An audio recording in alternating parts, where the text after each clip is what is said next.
Okay, when last we left the Sun Puppies, you had marched into the Yonti settlement and right into the middle of their, what looks like, main economic trading area. And we're approaching what looks like a few human nobles talking with some Yonti as Narga announced your mercenary group. And all of the Yonti and humans, and you can, looking around, also see multiple Grung and some Tabaxi in the background. What is everyone's passive perception? 10. 14. Definitely something very low. 14. Let's see here. Character sheet. I know it's not high. I've got a negative in wisdom, so yeah, 10. Okay. I'm busy composing rock ballads on the pan flute in my head right now. All right. All right. Anyone minus 15. Okay, anyone with passive perception above 11 would instantly see most of the Grung seem to have some sort of metal band on their wrists. Same with the Tabaxi around. The human nobles don't. Most of the Yonti don't. And there are a few dwarves that you can see moving about that also do as well. Several of the Yonti that have weapons and spears do actually have them like ready, but they're not like leveling at you. They are watching you pretty closely though. Behind the trading area is what looks like a very large pyramid ziggurat. Off to the right of that is another one that is in construction at the time frame. The large one that you can see does have motifs on it that are somewhat dog-like or water puppy-like. If you've ever seen an oxoctl, they look like a salamander with really weird frills. Adorable. Yeah, they're also in evidence along the pyramid's facade. So I'm not great at this, but I am actually trained in religion. Can Narga get a religion roll to know what's going on? Absolutely. Okay. Same, I guess. Sure. I'm going to walk up alongside the Natural druid, one. kind of under my breath, be like, what were we doing here again?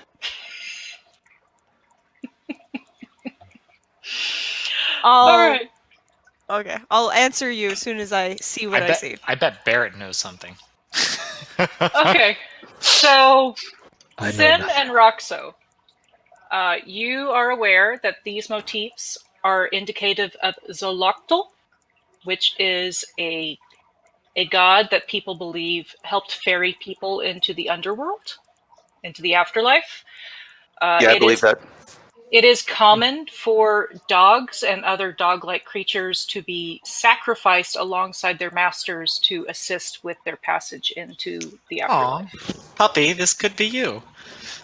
It is also a very large thing that there is some sort of game that is, with this particular religion, also part of the culture, that the game is very, very important, and sometimes you're not those roles, but you do know someone frequently is sacrificed after the game is complete. To hopefully get them to lower their weapons, I'll step forward and introduce myself. Hello. I am Rosho. I am heir to... I forget actually what I named my people. I'm awful. The Connie! That's what it was, the Connie. The Connie Empire. We're here. Who are we here looking for again? I'm That's sorry, what I I said. forgot if we had a name. I knew that it was the druid sent us here, but I don't remember if there was a specific contact we were looking for or just whoever's in charge. So you weren't looking for anyone in specific. You kind of stumbled on this Yonti settlement. You were trying to figure out what Llewellyn, the druid, was talking about regarding a Fey incursion. Okay. Then, yeah, that's what I would say is just Sparky orbs. We're just passing through, looking for anyone who may have information on any kind of fey disturbances in the area. Sparky Aside shocky from the orbs hurt really Narga. rude will-o-wisps that we saw back there, those bastards. I didn't like them. Not very good at the headbutts either. Too squeaky. Too squeaky. So, one of the Yonti that were talking to these human nobles steps forward. She is a Malison. Very dark black scales with kind of like blue rings going down her scales. She looks at you quizzically and says, "Have you been summoned to assist with Anakoana? I'm certain you probably are here to see Tezomak. It's a little... I'm sorry, I'm going to have to speak with the shaman. We weren't expecting you for another 5 days. But it's good that you have arrived early. Would you care to come with me?" I'm trying not to metagame with real life information right now. Okay. Damn it. Someone needs a Narga's new head just hurts shaman. from the amount of syllables that were in all of those words. Too many big words. That would be excellent if I could just speak to whoever's in charge. She nods and... Please follow me. Birap, please run ahead and let Tezomak know that some people to assist with Anakoana are here. And a tiny green grung, which looks like a poison dart frog with gigantic black eyes, kind of makes a kind of a chirring sound and then runs off towards the ziggurat that's in construction at the time. And then the Yanti woman starts. She is a Malison, top half human, by the way, bottom half snake. Begins leading you towards in that same way. Looking around, most of the people have almost like cotton-like clothes or leathers. All of the Yanti seem to have a little bit more metals integrated with their gear, with their clothing, as well as feathers.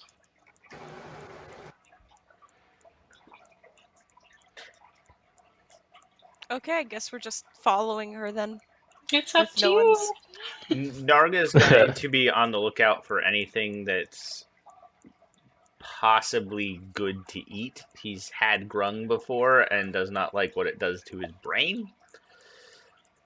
Fair enough. So, So you are in the middle of their trading area, which means there are vendors from all of the different settlements that actually trade with them or are part of their civilization here.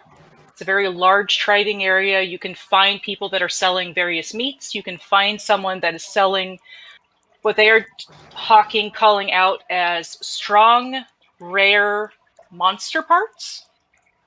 You can also see someone selling various herbs, someone selling fruit, someone selling just meat of various dried jerky-like variety.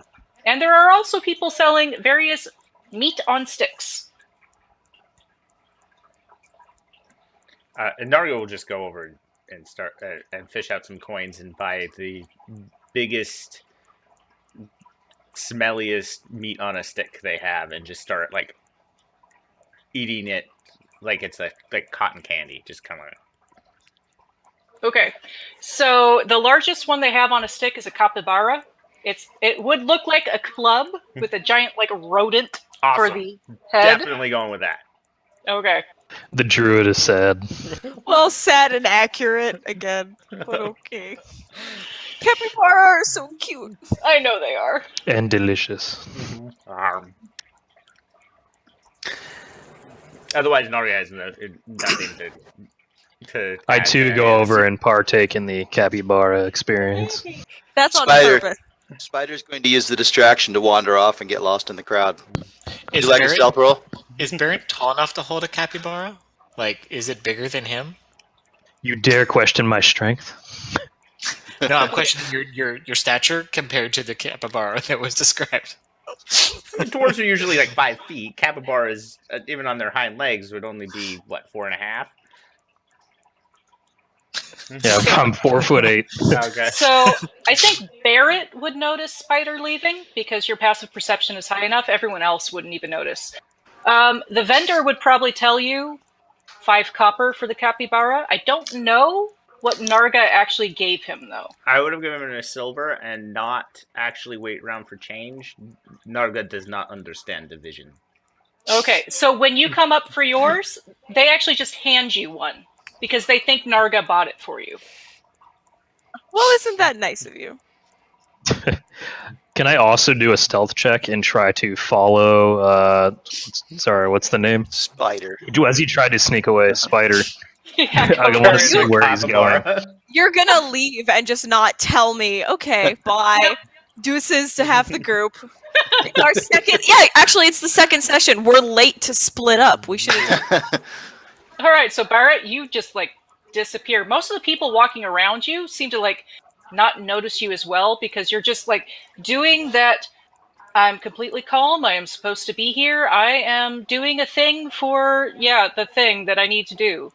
So most people aren't paying attention to you, and Spider doesn't see you as well. And I'm not even going to Perfect. try to stealth away. Like, I'm assuming Narga is probably the tallest person here.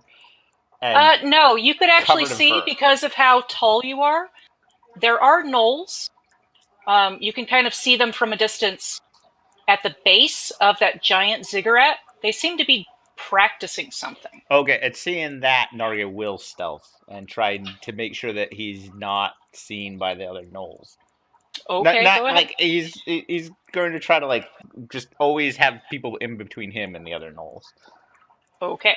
Not even really stealthing. He's just trying not to get close to the gnolls. All right, go ahead.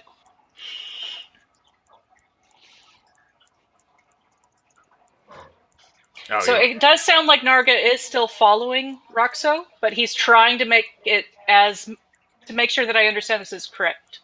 To make it so that the other gnolls don't see him. not see him, or always just keep Roxo and Sim kind of between him and the other gnolls. Okay, so is this one of those times where I'm not a gnoll, I'm just a giant Viren Yeah, like thing? he puts his head up, which of course makes his glowing red eyes even. Like it doesn't do anything to stop the intimidation. He still has a muzzle sticking out, so it's You're just so short, subtle. yeah. Okay. So I'm not going to have you roll for that, Scott, because the gnolls are far enough away that with the hood up, they shouldn't really see you too well in the crowd. Okay. All right, so So I just botched a sleight of hand check to try and like palm an apple somewhere. Well, not botch it, but horribly, I rolled a 9. okay.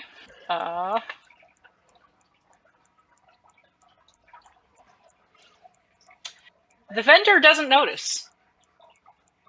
So you palm an apple. And now I'm eating my apple and still following the druid like nothing happened.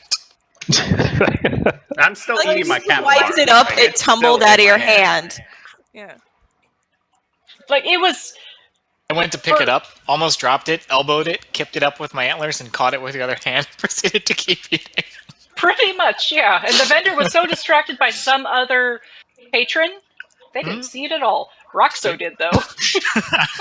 I think everyone's passive perception saw that shit. Yeah.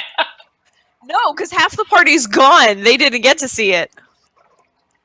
I saw it from the shadows. I saw it and didn't care. I don't care. It's an apple. Okay. That other guy got overpaid. It'll trickle down. It's fine. So we'll start with Roxo and Sim and Narga. This woman leads you straight up to this construction going on, and there is another Yuan-Ti there, another Malison with the lower half of a snake. Standing next to a Malison, strangest looking thing you could possibly see. He's got the legs of a human, head of a snake, but his arms end actually in snake heads. And he is holding a ledger, and he's got some sort of red stick in his right hand. that he occasionally chews on, and they're talking back and forth. The normal Malison is, again, black, but he has blue stripes going down his sides.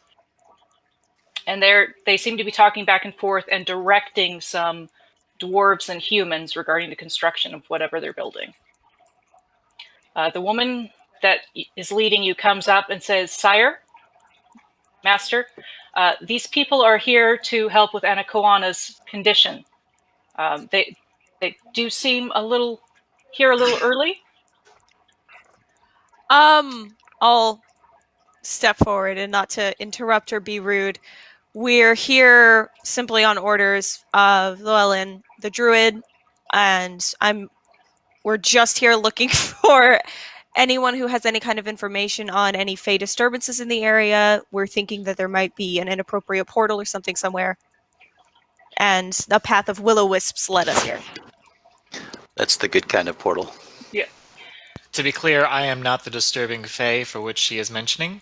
No, There are other ones. I am not disturbing at all. not disturbing. Ooh, not at all. He will disturb you, but he is not disturbing. Completely not disturbing anyone except for maybe Puppy when he looks at me funny.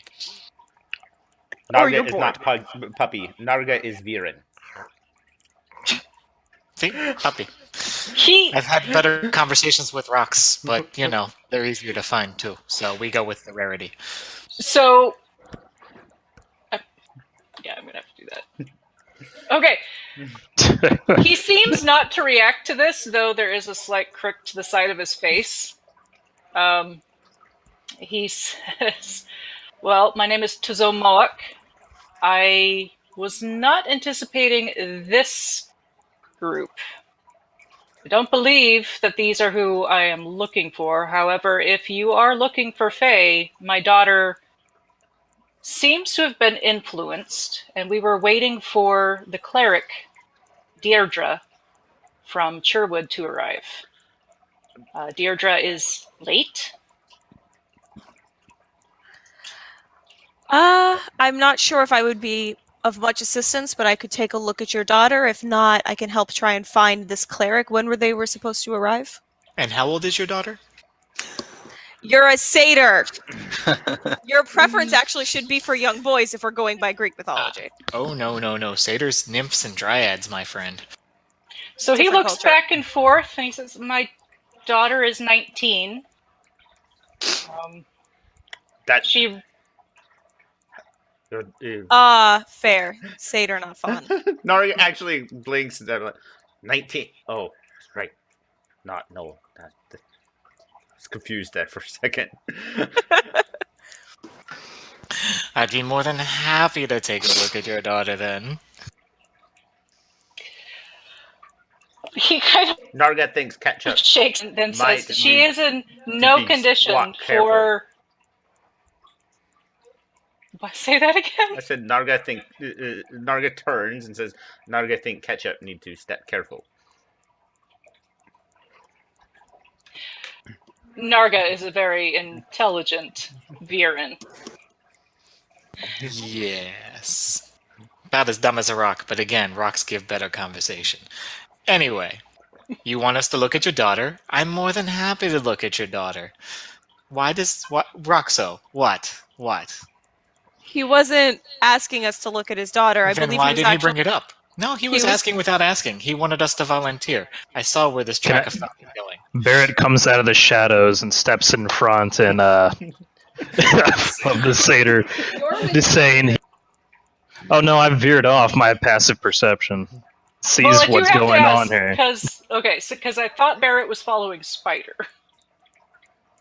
Oh, good. It's up to you. You could just have stealth decide that whatever Spider was doing wasn't that interesting and then followed. That's You probably can't the just case. teleport whenever you're bored. You don't know. Can I become He's too a ranger. distracted? I become too distracted of the antics of the daughter that I come in and interrupt and say the satyr's help will not be needed.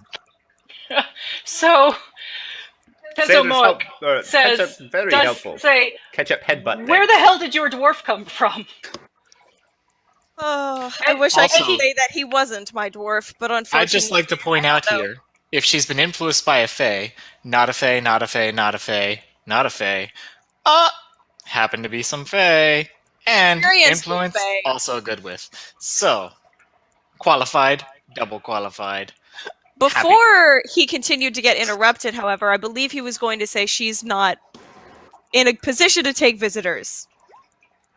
He was actually going to say she's not in a position to give consent to anything outside of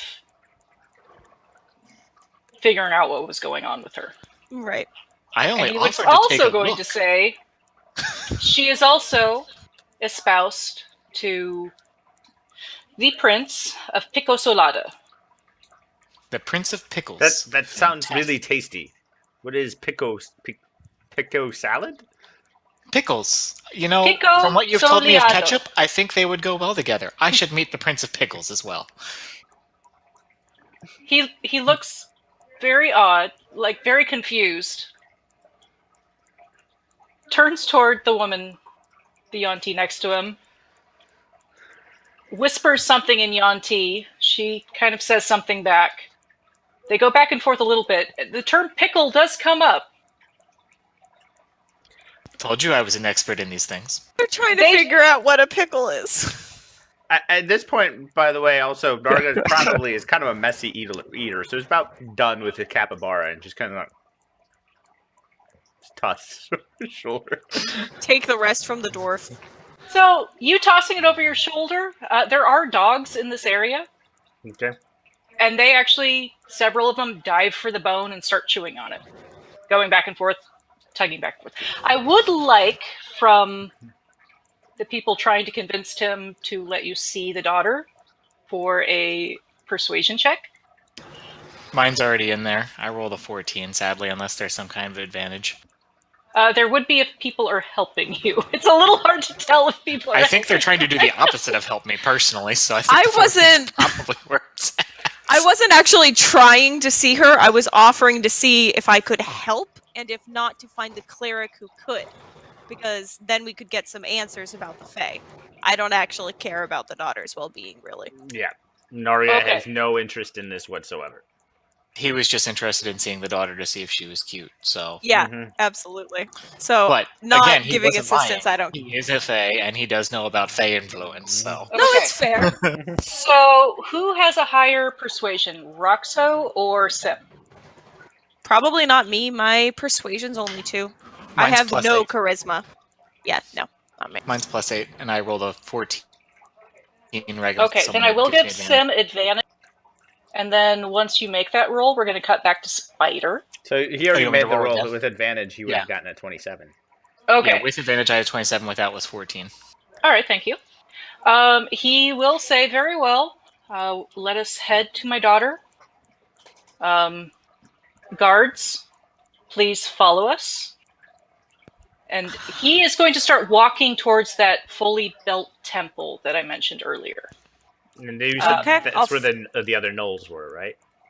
They were at the steps of this other temple, so you are going to be heading directly to where they were doing some form of training. Okay, at that Narga would actually lizard woman Narga suddenly remember he have business to take care of in forest. He'll keep an eye on you, and he actually just bolts. Okay, Keep an eye I'll out for find Spider. you later. Yeah, I'll do a quick head count of my ducklings, or puppies rather, and notice that half of them are missing and go, well, shit. They're adults, I think. I'll find them later. Okay. I asked we- Crosco if she wants me to keep an eye on them. You know what? Sure. If you would like to follow after and try and keep an eye on them, make sure they're safe. I've got Sim. We're fine. Go ahead. That's an interesting coin of possession you've listed there. I don't Did I? think If you really feel you can deal with this satyr, I'll take care of the puppies. We're on the same path at the moment. It's fine. You can go puppy sit. Literally, Narga just like Try to kind of stealth stops at and the follow edge. He's again. just waiting, like he's Literally, it's just as far away as can be without leaving the area. yeah. We are going to get back Sad. to that later. Okay, I'll be right back. Well, Okay, so we're going to skip over to Spider. So you're looking for a watering hole. In the main center trading area, when you leave it, there are buildings around the outside, several of which do serve as resting areas or taverns for those that are visiting this city. So it's pretty easy to find somewhere that you can kind of sneak in. You do still stand out because you are a troll, and what you have seen so far is you seem to be the only troll here. There are gnolls, dwarves. There doesn't seem to be any elves, but there are humans, and then these very, very short frog people, and then bunches and bunches of Yuan-Ti. Okay. So I'm going to pick out a watering hole that looks pretty active, and I'll mosey in there. I'm definitely going to mosey. Okay. And make my way up to the purveyor information and drinks. Okay, so the purveyor of information and drinks at this particular place is a human. She does have a brass bracelet around her wrist. In common, she actually says, "Welcome, what can I get for you?" Oh, what's everyone drinking? She kind of looks around and she says, "Well, the Tabaxi are drinking a Nunta as usual. The dwarves are drinking the nearest red ale we can get our hands on.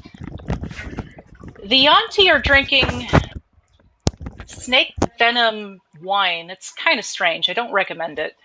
And the humans are drinking either wine or other beverages, mixed drinks that we can make here." Well, I found that dwarves always have good taste in that regard, so I'll have one of those. Okay, let me get it for you. So she'll turn around and she will actually from a big keg pour you a beer and put it in front of you. And she'll say, "That's 1 copper." Here you go. I'll put down 2 coppers. I'll be like, what's the bracelets everyone's wearing? Oh, well, that's just indicating of who we're serving, and she'll actually show you the bracelet, and you can actually see there is Yuan-Ti writing around it. It's just telling people who we're serving at this time. Ah, okay. So I just got in town, and hey, this is really good. I'll get a second one lined up there. Okay. So this is the Stone Shaft beer from Cherwood. One of those dwarven members brings it out to us every so often. Yeah, I just came here from Sherwood. Haven't been here before. Anything I Well- should watch out for? She kind of looks around, sees that you are being watched by most of the patrons. It's like, "Don't worry about it." And she goes back and takes care of some other people. But you do see her write something down. And then the next time she swings around, she'll actually slide it underneath your next beer. Okay. I'll keep drinking. Mhm. Let her go about her job. Get to looking at the note when I can palm it. Okay. Go ahead and do a sleight of hand to see if you can read it without people noticing. She actually did it like a napkin, so Mhm. most people would think that it was just the napkin that she would normally put underneath the beer. Okay. So when you're able to palm it and read it, she says, "Beware of the Yuan-Ti patrols. They do take slaves." And at kind of underneath it says, "And you seem like something that they would be interested in." Good to know. So when she comes back, I'll pump her for more information. Okay. Local goings on, that sort of thing. And I'll keep paying her. I'll pay her silvers when I order drinks. Okay. So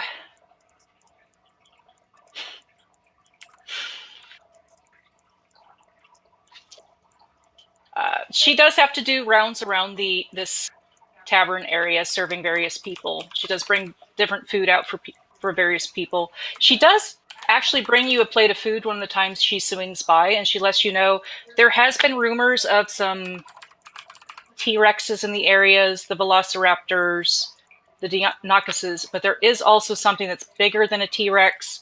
It's green. It's got nubby skin, spikes around its jaw. It's definitely been a problem for some of the people traveling in the area. So be careful of that. They say that it can breathe some sort of necrotic energy as well. What's it called? They've been calling it an elder pickle. I don't know what they mean by that, though. That sounds horrible. I don't even like pickles. Out of DM character. I am trying to be better. Not again! I am trying to be better about prefacing before throwing gigantic creatures on you guys. So Come on, let's do a Thank bunch of level 3s against the CR24 creature. sure. That sounds like something I want to go after. Okay. I don't think I want to meet any of those things. We will go ahead and go to Narga. We'll kind of like do a cutscene and go over to Narga. The small human child that was with the human nobles actually wanders off to the edge of town and is holding some sort of like doll in front of her. Okay. And she walks right up to you and kind of looks up at you. Mm-hmm.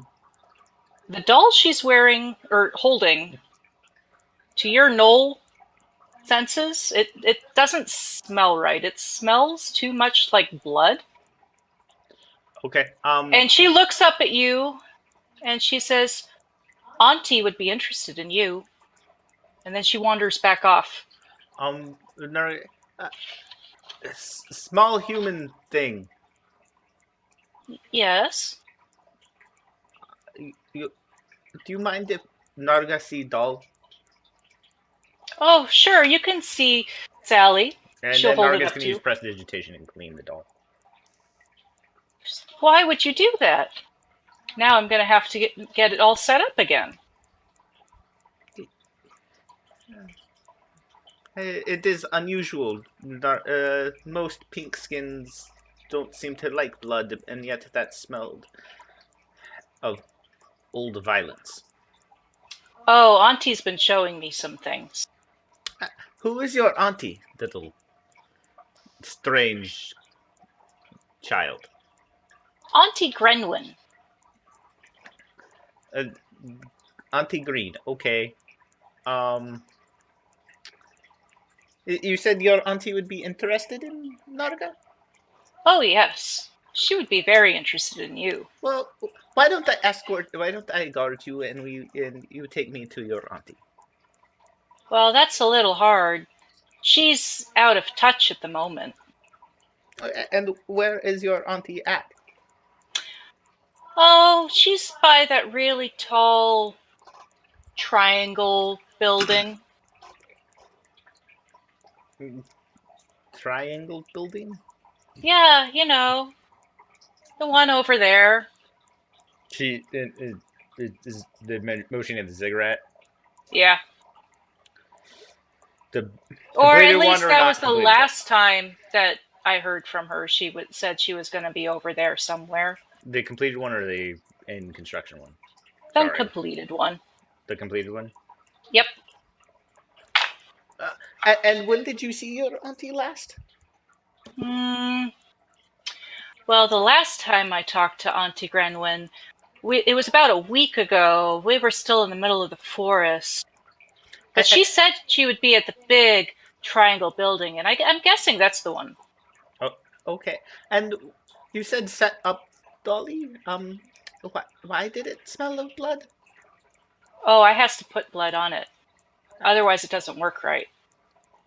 That seems very familiar to Narga. Whose blood? Well, it's a little bit of mine, and it's a little bit of others. Don't worry about it. I'll take care of it. It's okay that you cleaned it. Thank you, Child, big doggy. you're not familiar with Yanogu, are you? As she walks. Yanogu. Yes, my dad. I don't know, but I could ask. Ask your auntie and ask her that Narga wishes an audience.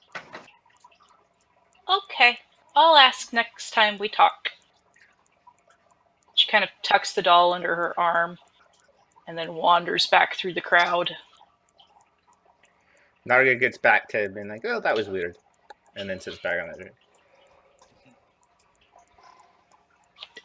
Okay. So, Roxo, Sim, and Barrett.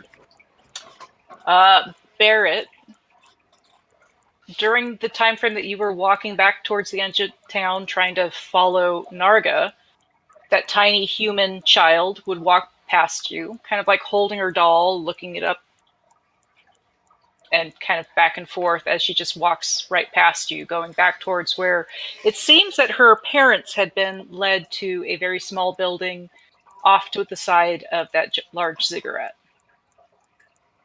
Did I happen to hear the conversation between Narga and the girl? Narga wouldn't have been quiet. So you probably heard what Narga said. You probably did not hear what the little girl said. So it piqued enough of my interest that I'm going to try to stealth and follow the girl where she's going. Okay. Go ahead and make a stealth roll. Just creepily following some little child down to the street. Stalker. They're like the same height. They're like the same height. It's okay. Okay. Fair point, actually. How old is this girl? He's probably just like, oh, one my height. That one's my size.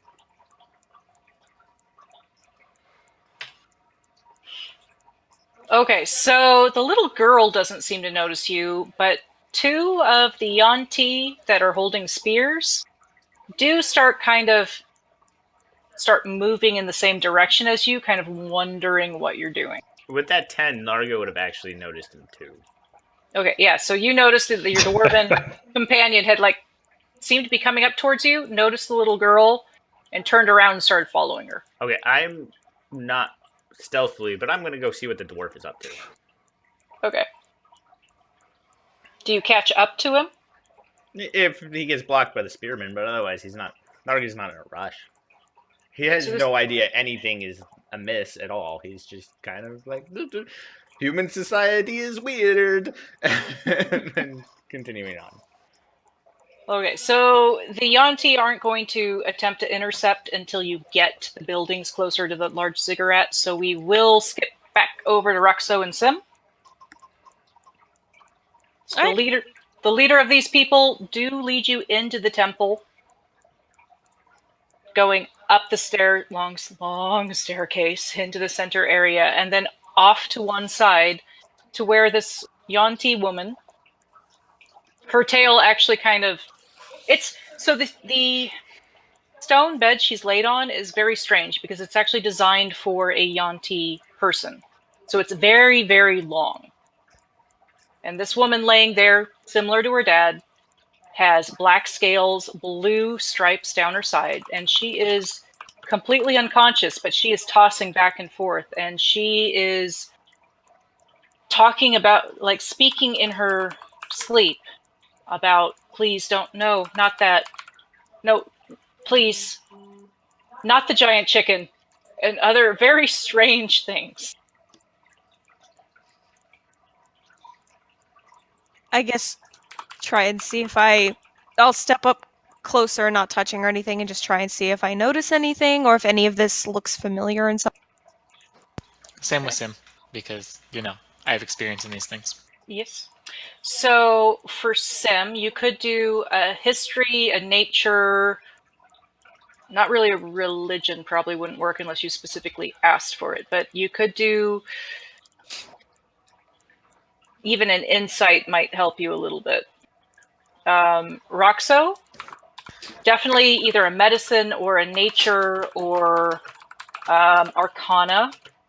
If Sim is proficient in arcana, you could do that as well.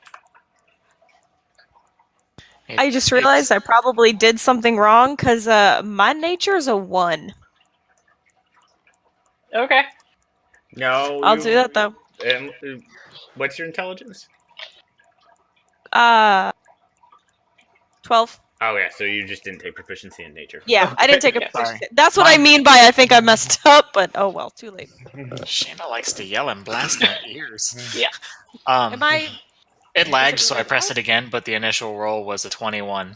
Okay. So, Sim, you're pretty familiar with people infesting other people's dreams. This woman is definitely being influenced by someone forcing her to remain asleep and then going into her dreams for some form of reason. So my out of character knowledge like screams hag, but would Sim have any suspicion what might be likeliest to be causing such dream intrusions at all? So hag would be the top of the list. There are other fae that would do this as well, but hag is the most common because they are not bound to either of the courts. And so Gotcha. they're more likely to do something like this where you wouldn't have already heard tremors or rumors of something going on. So Sim, because he's such a theatrist, is going to kind of lean over the girl and using either prestidigitation or minor illusion, whichever would work best for this, kind of draw some like, fey like symbol like hovering of light over top of the girl's head and like make it look like he's making a really good study of what's going on with magic or something. Okay. Just theatrically. No impact on anything whatsoever. And then just like kind of like really slowly creep up, look at the parents, kind of cock his head, and he's like, "Are you sure this is Faye? It smells like a hag. Something is definitely messing with her dreams, and it's not the good kind that I would be inspiring." And then like the little light structure, like kind of little mini firework as I lean back, like that I would be inspiring. Okay. So before the whole theatrics, I did get a 19, just on looking. Okay. So same thing. You do know something is infesting her dreams. You do also know something is forcing her to remain asleep. That unless you could sever whatever that is, she won't ever wake up. Okay, I will gladly let Sim have his theatrics. I won't contradict him or say anything to undermine him. I'll just add in at the end that there is definitely something keeping her unconscious, and we need to find out what that is if she's to heal. Sim's gonna look at the mom again and say, "There's something I could try.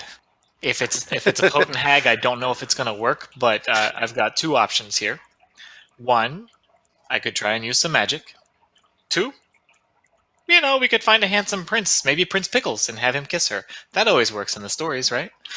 So when you Please let say that work. when you talk about the pickle again, it's actually just horror that like crosses their face. Of it better not be requiring the pickle. So, do I have your permission to attempt and do things the Fey way? Very well. By all means, we will be watching you closely. However, Sure. Sorry, I remuted myself. Sim's actually going to try and use the suggestion spell okay. to whisper in her ear that it's time to wake up now, and see if that can convince her to wake herself up. You know what I mean? Okay. I don't know And if it like give her another save or kind of push her along. I don't know how that might interact, but worth a shot. okay. Give me a second.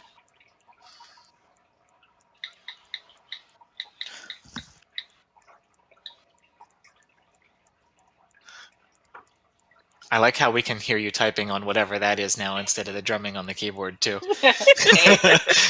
It's always a musical experience when Decca types. I love the clack of the keyboard. At least I'm not using my mechanical keyboard. That would be even worse.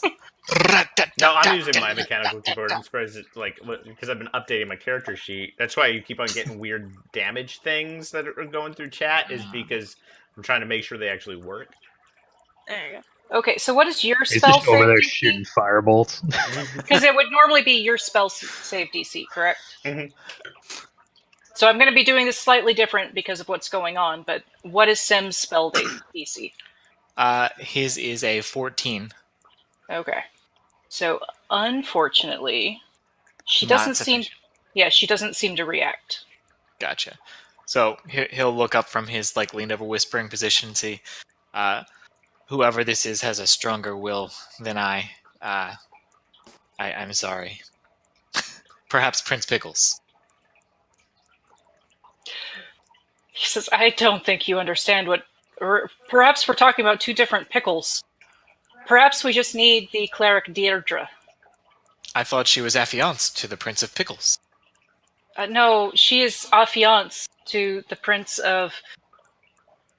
Hold on. Pickles. Pico Soleado. Pickles, yes. True love's first kiss. It's in all the greatest of stories. So this cleric, Deirdre, just cut in here. You said that they're late in arriving, or you're expecting them soon? He sighs, and the woman kind of pulls out a ledger, shows it to him. He sighs again. Okay, fine. She's supposed to arrive in 2 days, but I feel as though she is very late and not making good time. So she's not early, so you feel she's late. Yes. Got it. So is Prince of Pickles, is he nearby? I hear he is further to the north, or at least the pickles that I am aware of. The Pico Soleado is a little bit north and then towards the east. Yes. So we should send for True Love's first kiss in case your silly cleric can't figure out how to exorcise the hag's influence. Well, I it would really be think hard it's to a good say idea. that the Prince of Pico Soleado would love her, though, because they haven't met yet. What does that have to do with anything? Haven't you ever read a book? True love knows no such bounds. He looks Also, very... speaking of books, I'm a little hungry. Do you have any? We do have scrolls and other books in one of the libraries. Any Hold tasty on. ones? Hold on real quick. Instead of the library, do you perchance have a bookshop somewhere with far less valuable or possibly important texts and scrolls? Something with maybe maps or Oh, the children's cartographer. fairy tales. Yes, fantastic. We'll go there. There is a cartographer in the trading area, kind of towards the southern end. They do have a sign up. It looks like a map of Akira. Okay. Well, since it unfortunately seems we weren't able to help you, maybe we'll stick around to speak with your cleric about this Fey influence in the area. If there is anything we can do, let us know. For now, I'll take him and we can go and get a bite to eat. I'm not letting you go to that goddamn library. No. very, very well. Okay. We're going to cut back to Spider. So did the bracelet she was wearing seem like it was locked on or anything like that? It does seem like a solid band going around, and she would not be able to take it off of her hand. Can I get an idea from interacting with her how it would come off? It would probably have to use something to actually cut it off. Okay. Anything possibly like that in Thieves' Tools? What's it made out of? Is it soft metal? Is it... So this is a simple brass one. I'm pretty sure that a small hacksaw would be part of Thieves' Tools. I would just be guessing. No? No, Yes, but no? they should have snips. They should have some type of snip. But if it was made out of brass, I don't know how good his Thieves' Tools would be. Yeah, I'm not entirely sure about that. So...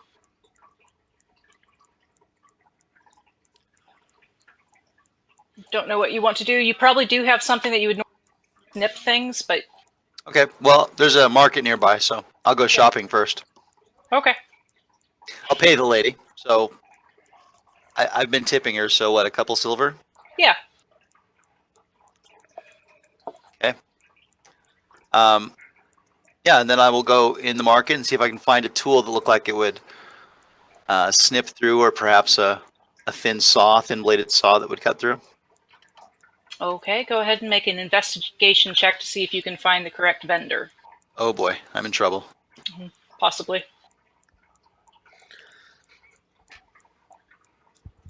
Not very much luck. You can definitely find some vendors that have like adventuring gear or things you might need going into a dungeon, but they don't really seem to have what you're looking for. Okay. In that case, I'm still going to go and look for a mark. I would like to mug somebody with one of these bands and see if I can get it off. Okay. Go ahead and I describe. approve of this plan. So there's plenty of different people that have these bands on. So you can kind of pick if you want to target a grung, or so a frog person, or a human, or one of the dwarves. So I'll first actually be scouting out the location of my crime. I'll Okay. find a nice alley or something like that with a place that I can attack from ambush, a perch I like to climb. Okay. So I'll get a place all planned out nicely and see if I can spot some foot traffic or someone near that I can lure in. Looking for a human, preferably, but not being picky. Okay. So get it all set up somewhere I can ambush from, someplace I can hide the unconscious body while I try to remove the bracelet.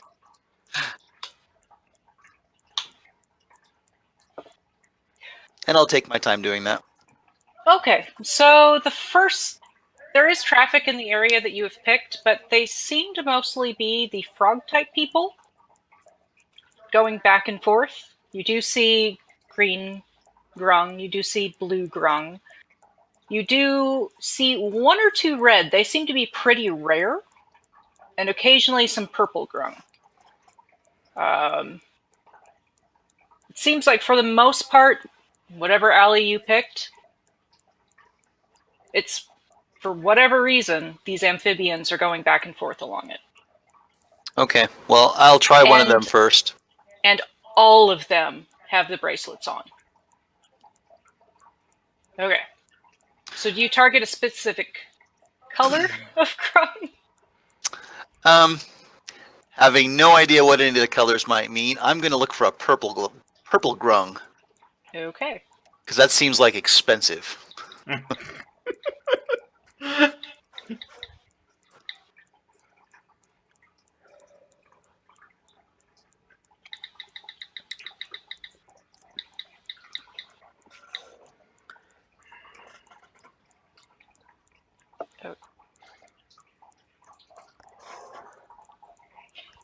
Okay.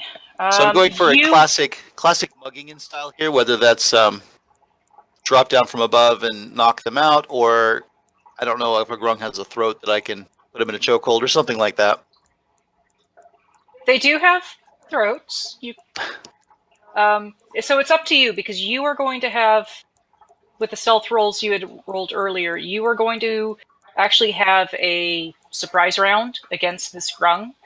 Okay. You can actually choose what you want to do for this first round. Okay. And then it's going to be kind of going back and forth between the two of you. That works. Amphibians breathe through their skin. Technically, yeah, but they do have a throat. Okay. I just wanted to And clarify. I will allow you to roll a nature check first before you decide what to do. To see if you Nature, know animal handling. Yeah. Nature it is. nature. Nope, you don't know much about them. Probably No don't idea what these know things much are. about frogs in general. Okay. So it is up to you how you want to go about this mugging. So I will basically be well, I'll start with this. Trying to think how this works. I want to use a. How do you knock someone out in this game? Do I have to reduce them to 0 hit points? Yeah, you just reduce. You just 0 hit declare points. that when you attack someone that you're trying to knock them out, and if you knock them out to 0 hit points, you will then knock them unconscious instead of kill them. Oh, okay. So I can use the pommel of a dagger or something like that. Right. Now, there are spells and other things that can knock someone unconscious, like the spell Sleep, and there are potions that could cause someone to go to sleep. Okay, I will go with the drop down from above and pommel to the back of the head Okay. method. The mental image of all of this being a troll is killing me. So all of the stealthy and the perching and the. Okay, go ahead and roll And the your fact that attack. Grung are like this big. Yeah, go ahead and roll your attack with advantage. Hopefully you don't squish the poor thing. All right, one more time. No, it was with advantage. With 23. Right, I keep forgetting that. Okay, so you do hit. Go ahead and roll damage. Okay.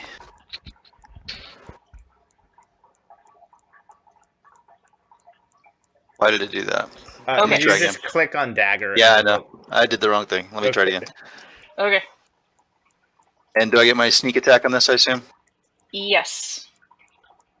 Because it had no idea you were up there.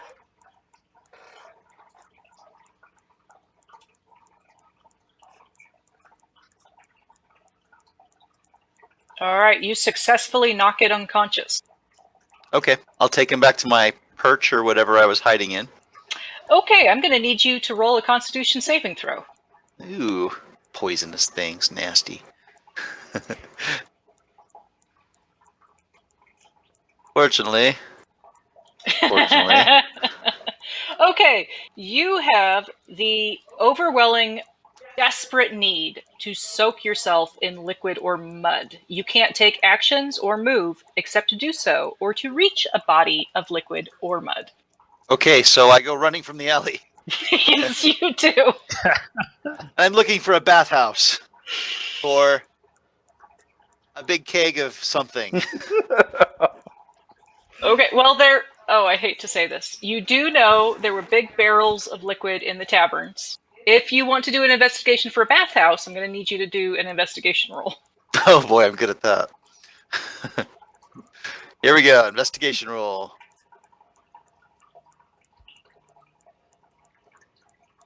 Okay. You do find a bathhouse. All right. I'll It is. go running cannonball. There are multiples of startled yelps and screams as this armor troll goes diving into the water of their bath. And both men and women, completely naked, start running out of the bathhouse. Where are me and the dwarf at this point? Do we get any sign of this disturbance? Oh yes, you definitely do, because the dwarf is following the child. You are getting closer and closer to that building that the parents were led to. The two Yanti are getting ready to intercept, and suddenly there's just this loud commotion coming from the north, and a whole bunch of naked people suddenly running through the streets. I have that effect on people.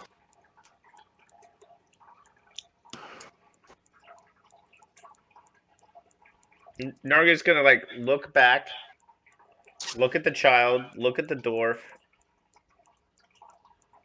look back, and is obviously confused as to where his attention should be at this point. I will say that the Yanti that are obviously guards are starting to head in the direction that the commotion of naked people is coming from. The I tiny was going to cat- ask, does it cause enough of a commotion that I can try to slip away again? Oh, most Or for- definitely. Okay. Sorry, Rox. I didn't mean to start a riot.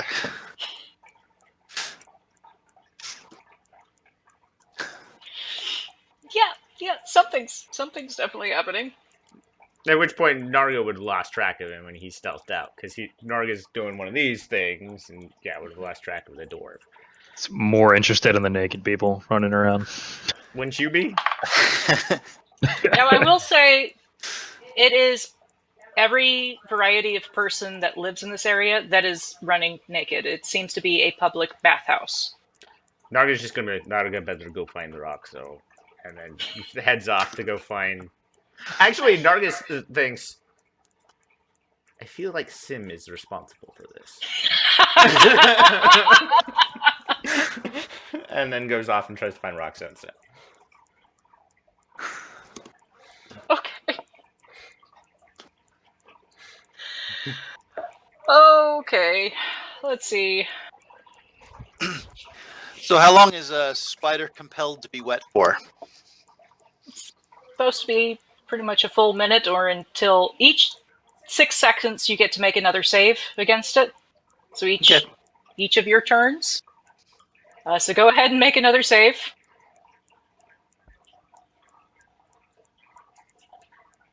Nope. That water feels really, really good. It is the best thing ever. I'm holding my breath. I'm just going to go underwater and hold my breath. Yeah, it is euphoric to be in that water. Gotcha. So, note to self, I'm going to warn the party that the bracelets they're wearing are cursed. Don't touch them. Okay, go ahead and make another Constitution save.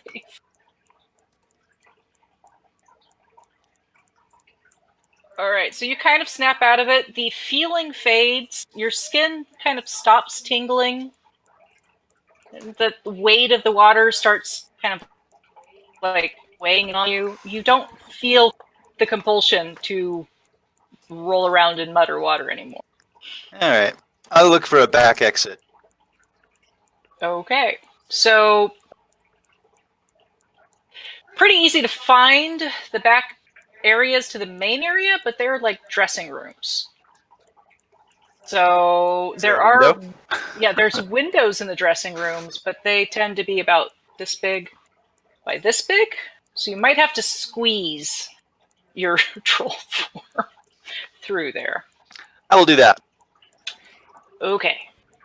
A dexterity acrobatics check to see if you can actually crunch yourself in a position that can actually get through.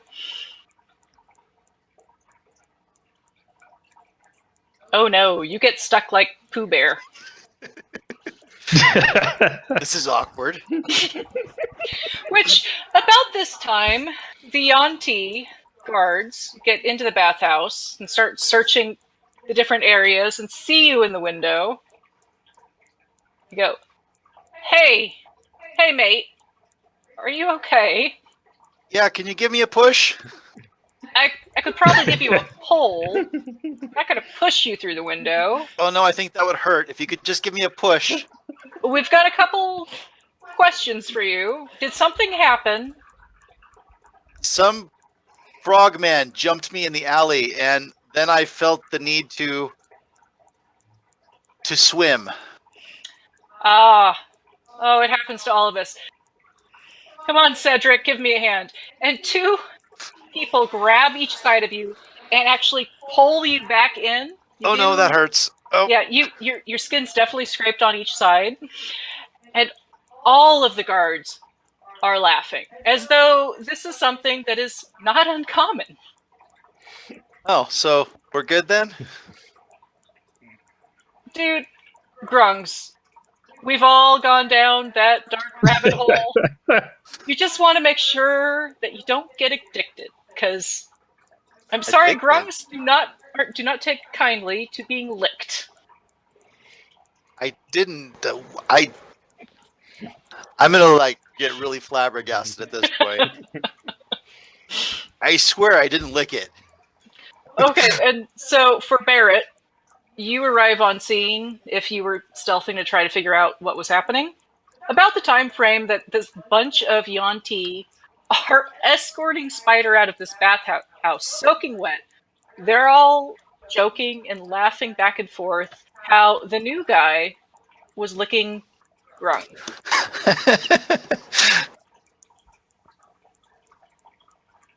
So I see all this commotion as I'm following the girl happen.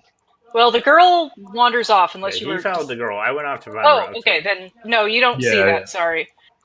The girl kind of watches people running around. She giggles to herself, and she heads to the smaller building next to the large ziggurat, and then walks inside. Is there any way I can go and try to peek inside to see what's going on? Or who's in there? There are guards at the entrance. You could probably walk around and see if there's any windows. Okay, I'm going to see if there's any windows or any way I can see inside from the back entrance. Or from the rear. All right, so there is a back entrance. It seems to be a place that people use for deliveries. So servant's entrance type thing. There's someone cooking in one of the side areas and people coming in and out making deliveries. Can I try to sneak past the cook? Sure, you can certainly try.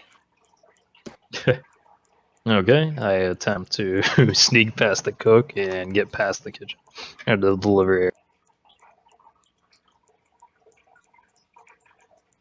Oh yeah.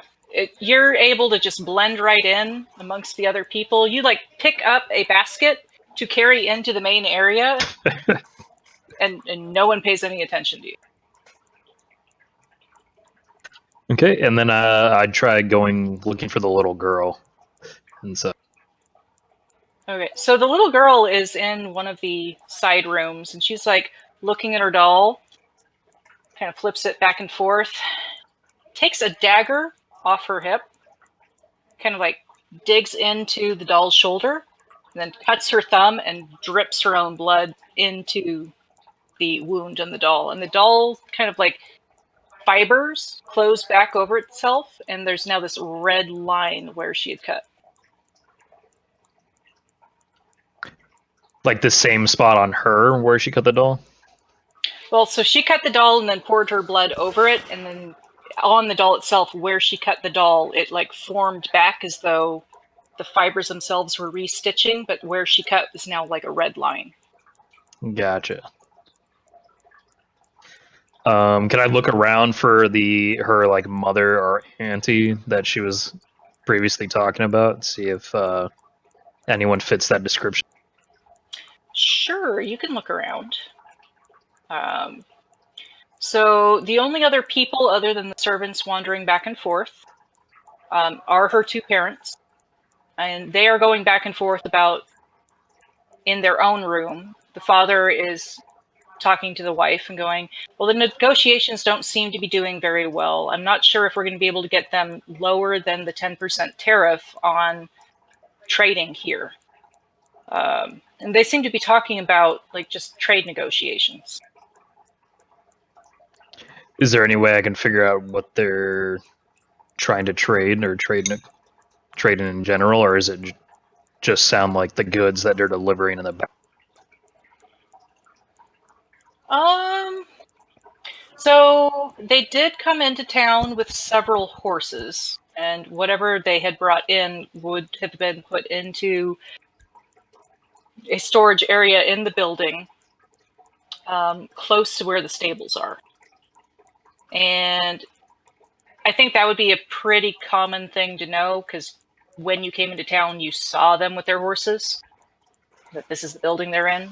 So you could try to look around for where their horses and gear might be.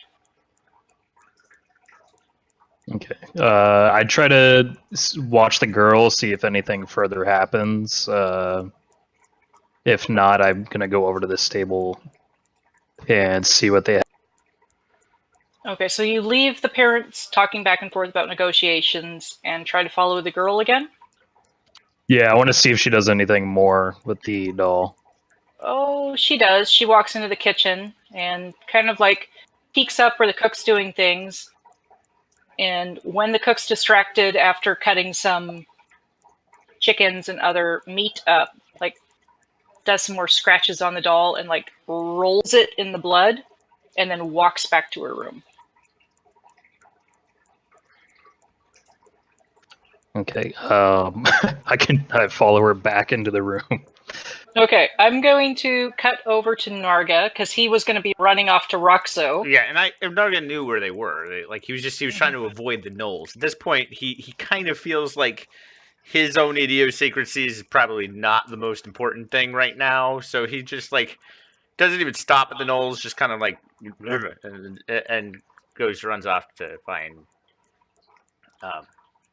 Roxo and Sim. Although he's not actually expecting Sim, because in Narga's brain, Sim is responsible for this. Okay, so from my understanding, Roxo and Sim were going to head off to get a drink and some food and possibly some books to chew on. That aren't precious library artifacts or anything like that yet. But those ones taste the best. That's Okay. nice. No. So as you two are descending the ziggurat, you can see about halfway to three-quarters of the way down this building, you can start seeing naked people running through the streets and guards heading off in some direction. Oh, look, Roxo, a party. We should join. And he starts like unlacing like his leather vest. At which point I mean, I show I'm- up. Or at which point Narga shows up. What? Probably when they actually reach the base. The gnolls at this point are kind of like watching the area where people are running around naked, and they seem to be kind of like laughing back and forth. Narga will if- actually just call to them as they come up and just say, in Knoll, basically, step aside. The scion of Inogu it needs to talk to his vassals. Oh, they all their heads like whip around and look at you, and they actually all defer to you and back off. And then Roxo and Sim would actually see Narga run up, yell something at the gnolls in Knoll, and all the gnolls seem to like to defer to him and back away from him. Completely distracted from unlacing his vest, he starts elbowing Roxo. Like, Roxo, look! Puppy has exerted dominance upon his kin. I'm so Back your proud of arm him. so you stop I'm elbowing so me. proud. Yeah, I'm just so excited. Like, God damn it, fine, I get it, I see. Pack so leader, proud. Narga has report. He's turning around. What happened? Narga, Uh, do you know what all of this Report. is about? I thought it was Ketchup's fault. Or Narga thought it was Ketchup's fault. Which is why you're Ketchup not was paid to with me think. the whole time, and I just kind of like, shh, Sim. Strange girl with bleeding doll. Kept on talking about her auntie,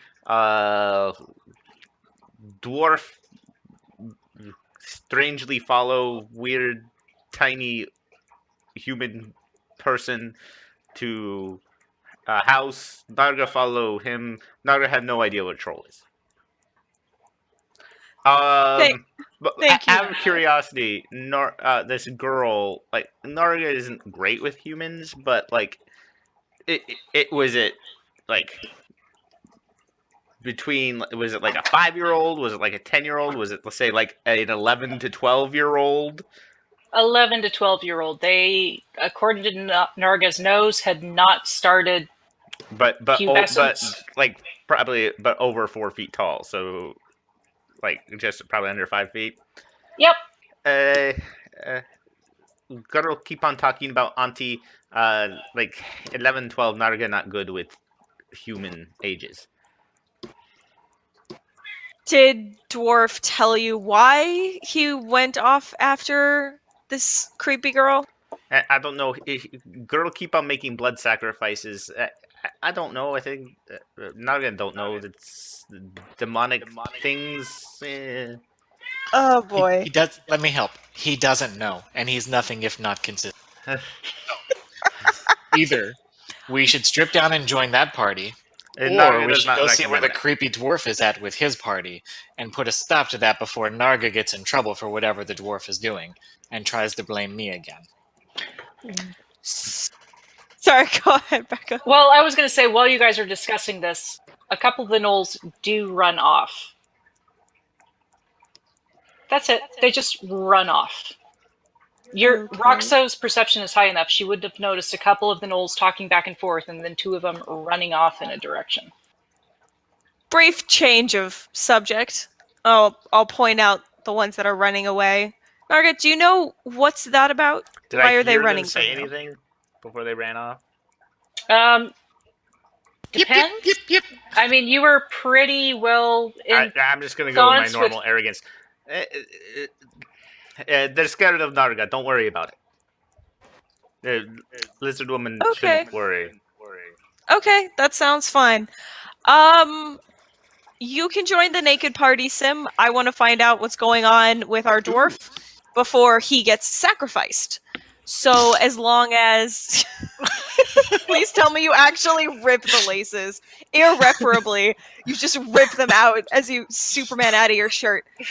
He had already untied them, so now it's just, I'm surprised He's already that naked Sim from the hasn't- waist down. Yeah, I'm surprised Sim hasn't invented Velcro at this point. Just like, Oh, He's the inventor of Velcro. I like Yes! that. But he'd No, have to actually like sit down long enough to think about the problem. Yeah. It doesn't flex with the ADD. Yeah. But he is totally like unlacing the leather vest. He's not taking it off, but it's open, and he doesn't wear Okay, pants. well, So he's you have on his fun way to with the that. Narga, which way did you see Dwarf? Can you lead me there? I take you where Naruga lost dwarf. Yes. Thank you. Perfect. Also, real quick, I feel really bad because I typed this earlier but didn't say it. It's spelled with an X, but it's pronounced SH. So it's actually Rosho. Or Ro Okay. is fine. Ro is perfectly fine. But so we I should should have actually pronounce your name correctly and fuck up everyone else's. God. No. In character, I'm Lizard Lady. Like, that's super fine. I'm saying out of character. I felt bad for not explaining it, and then I changed my name, and never mind. Okay. Anyway. It's all good. Okay, what was the strength save for? Don't mind that. That was my bad. I clicked on the wrong. He's flexing unseen at the little girl. Literally flexing on her. Oh, okay. All right, so Narga, you take Ro and sit. Well, not To so. where Naruga lost the dwarf. Right. So this is actually in the center of where all these naked people are standing, and people are starting to hand them towels. So it's also where Sim would probably show up. And probably where we'd find Spider too, right? Yes, because all of the Auntie guards are leading Spider, who is dripping wet in his armor, laughing back and forth amongst them. The term grung and hallucinogenics comes up a lot, and they are speaking in common because they didn't want to be rude to Spider. So I'm going to switch tactics with them also. Okay. I'm no longer going to be protesting my innocence. I'm going to be joking along with them, like I'm one of the boys. Okay. Yeah, can you believe that? Go ahead and make a deception check. It is a really low DC because, They're used to this crap. yeah. Well, good. I rolled low. All right. That's pretty good. That's really funny. Okay, so you do still manage to make it, not by much, but yeah, they think you're just embarrassed by the whole thing. They do ask you if you want to try some grung powder, like orange is pretty good for, they say, and are actually ribbing you pretty hard. They are asking you if you want to maybe try the red and then have some munchies. I'm laughing along with them, but mentally I'm taking notes and thinking about an export business. Okay. So, you guys show up. Your friend Spider is soaking wet, but laughing with the Auntie guards about some sort of grung hallucinogenics. There's a whole bunch of naked people slowly being passed towels and stuff, and everyone, as soon as they're hearing Spider and the guards going back and forth, even the grung start laughing. Which is kind of this odd chirping sound. Has anyone, like, obviously Naruga has no idea there's an unconscious grung body in an alleyway somewhere. But no one's found the body yet. Nope, not yet. All this commotion, the people that would have been the grung going down that alley would have been distracted by all of this, so he hasn't been found yet. Okay, I just wanted to make sure. We'll see it in a few minutes, though. Yeah, I should leave. Oh, that was great. I'm going to go now. They slap you on the back and go about their business. Barrett. So the little girl seems to be tying like some sort of like black string in the doll.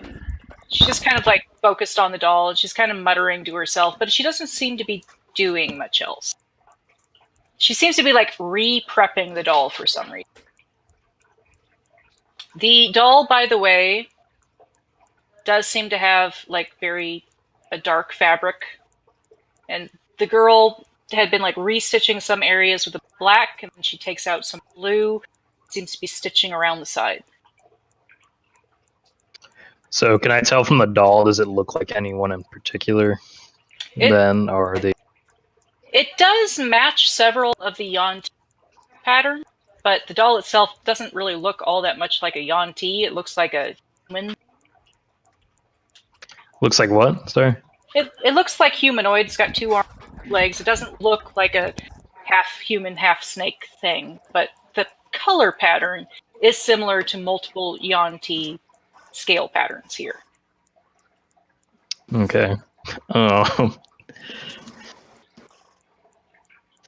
Can I try? I'm gonna attempt to run in, grab the doll, and run back. Okay. Because it just looks too shady. I feel like someone's gonna get hurt. All right, go ahead and If she has some candy, you should take that too. make an Jesus. It'll be super easy. I do it all the time. go ahead and make an unarmed strike to see if you can grab the doll. God, you're literally stealing shit from a child. Okay. Well, hold on. That's my Out doll. of character, a 12-year-old that's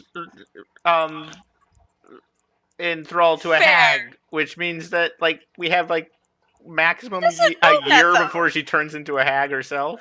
But he doesn't know that. All he sees is a girl with some kind of weird interest, and he's like, this shall And some not witchcraft stand. Give it going at on. Yeah. And some He's blood chaotic magic. good. Leave him Yeah. alone. Judgy much. Fair. Rude. How not would I trying to roll dissuade it you. unarmed?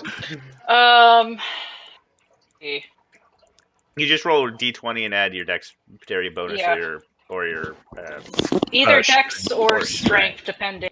Okay. I think this would be a dex, so you're a d20 plus your dex modifier. I don't Gotcha. think you're proficient in unarmed strikes, so that would be it.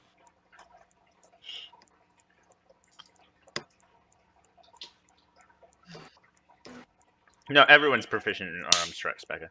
Oh, okay, so add your proficiency modifier as well. So That's definitely going to hit. So you managed to like rip it out of her hands as she's like stitching, and now the blue thread and the needle is just like dangling off the side as you grab it. And she looks up at you in shock. You do have another turn before she gets to react. It is bloody, so she did also just smear it in animal blood, so there's definitely blood on your hands. I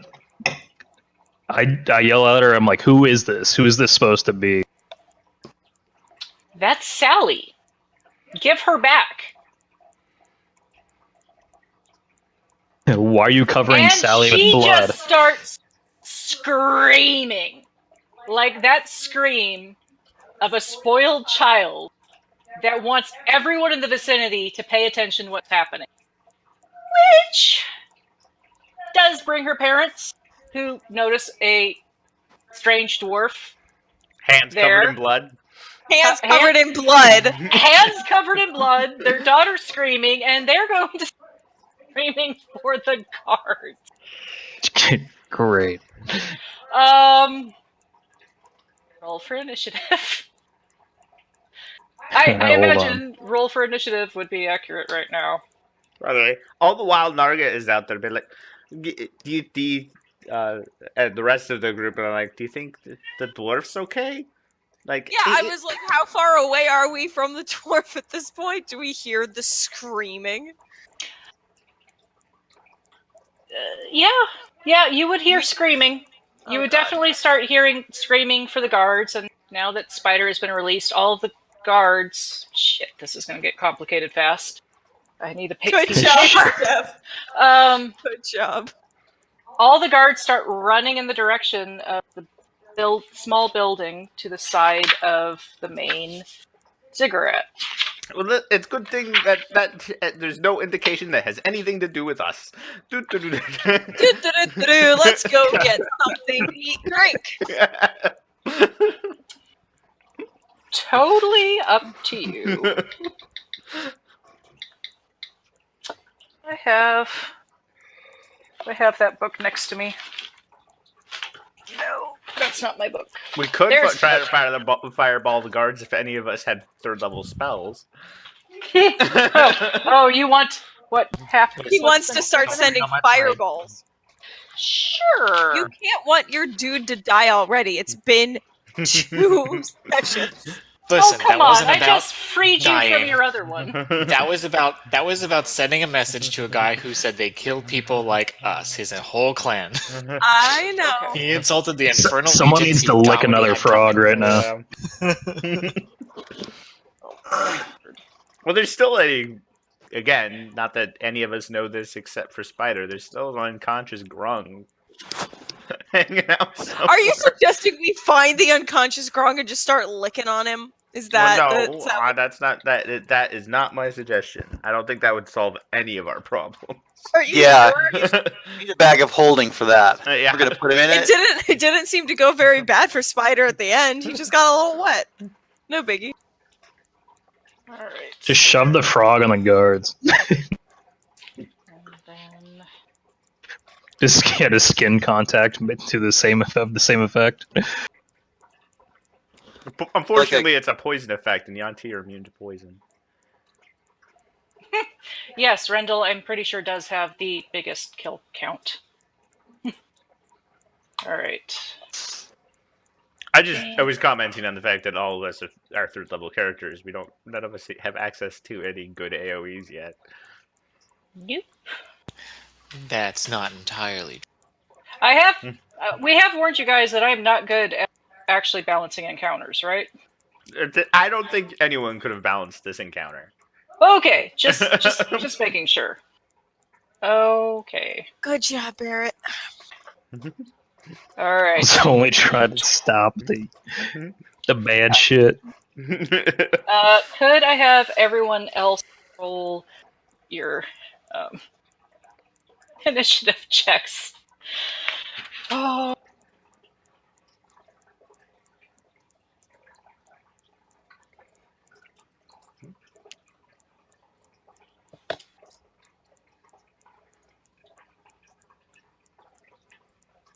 Chaina, aka Lizard Lady.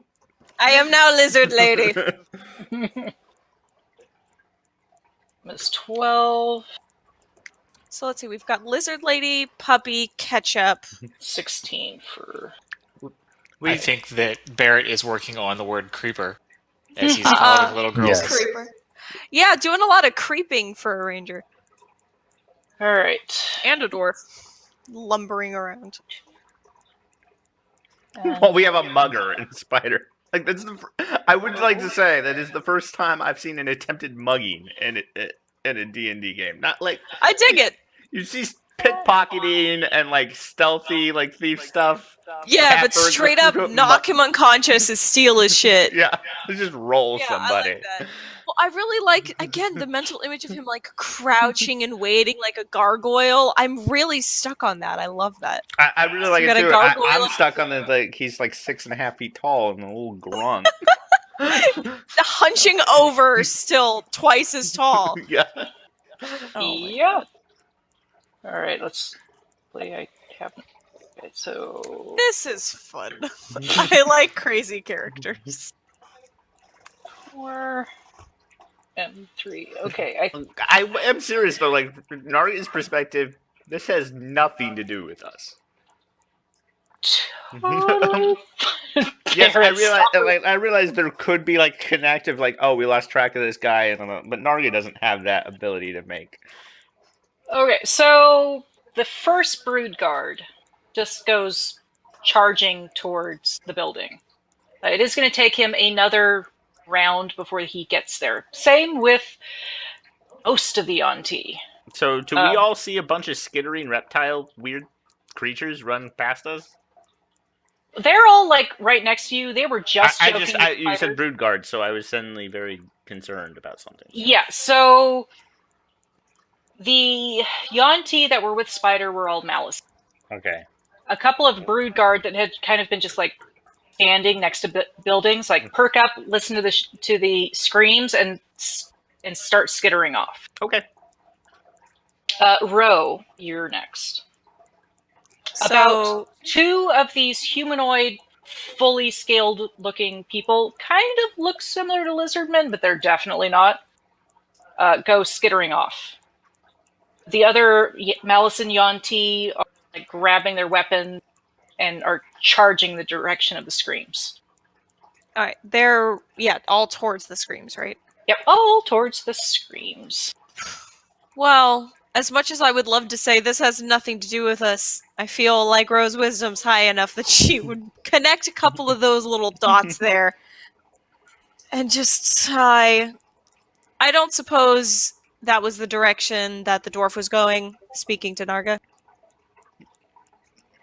When last Narga saw him, yes, that was the direction the dwarf was going. But I mean, it is a small little dwarf. He couldn't cause this much fuss. Probably not, but let's go see what's happening just in case maybe he got hurt. I would hate for him to be hurt. Let's go check. He is very small. He is very small. He may have been stepped on. We should go make sure. Spider, Sim, would you like to come with us? So you spend your turn convincing the party? Yeah, basically, because everyone's such a rogue agent at this point, I kind of fucking feel like I have to. I think Hey, that Sim guys. is frolicking with the other naked people still. Oh yeah, that's right. That ended. Sim is off having an almost orgy. He had an Spider. order. You ordered him to go frolic with the I naked did not people. order him. I said if you would like to. It was a direct Rewind order. the tape. That's as close as an order goes. Yeah. That's true, actually, for a satyr, I suppose. So anyway, he's gone. Spider, would you like to come with us, or do you need to sit somewhere? Hey, I didn't see you there. Yeah, I'll come with you guys. All right, let's go see what the commotion's about. All right, so you start after them. Yes. The next brood guard skitters off. Narga.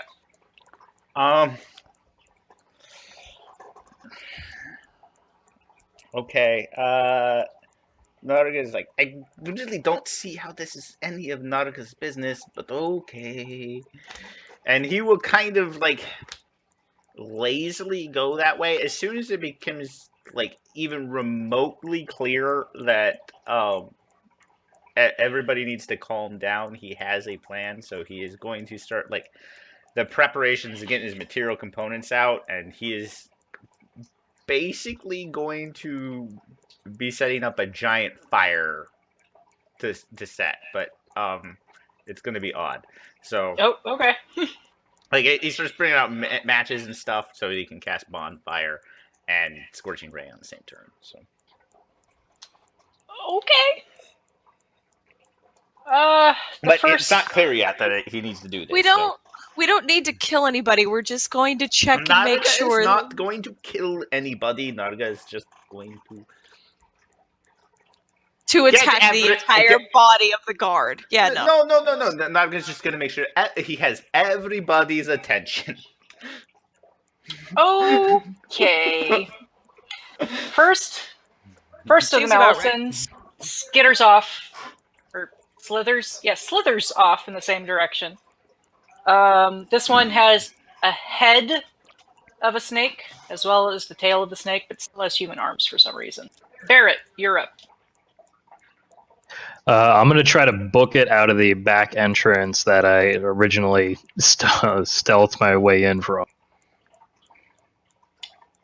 Okay. Gonna get odd really quick. So it will take both your movement and your action about 60 feet to the back entrance, but all of the servants and slaves are just kind of startled by this dwarf running through with this bloody doll and don't know what to think about it, and they all just start kind of screaming. They're like witchcraft. Yeah, there's probably people start screaming of, "What is he doing to the young miss?" and things like that. And the next Malice. Spider, you're up. So where are we exactly? So you are about 120 feet away from the building that everyone seems to be running towards where the screaming is taking place. Okay, well, it's away from the body in the alley, so I will run that direction. Okay. What is your base speed? 35. All right, so But I'm not trying to get ahead of anybody. All right, so you have the option of being. You could actually be 10 feet ahead of the Brood Guard and Malisons that have already. Could be with them or kind of behind them. It's totally up to you. Yeah, I'm gonna be behind them. Okay. And the other two Malisons move. And shit, I miscalculated Sim. Give me a second. Where was Sim's roll? I definitely think I fucked up. I'm sorry. Oh, I did. Sim.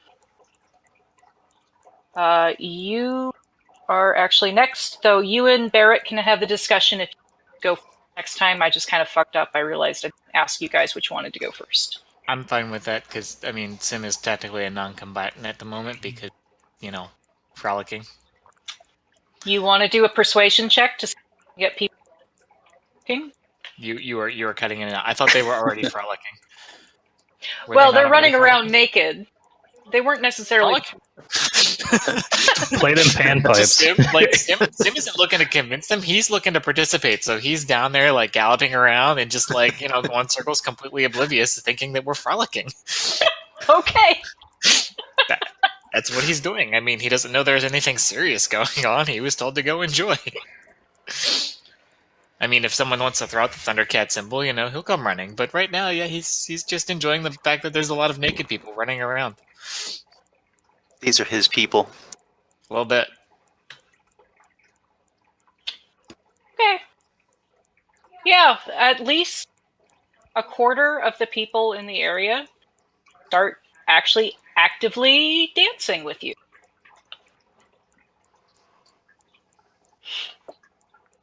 Okay. All right. Spider already went. Malison's already went. Sim went.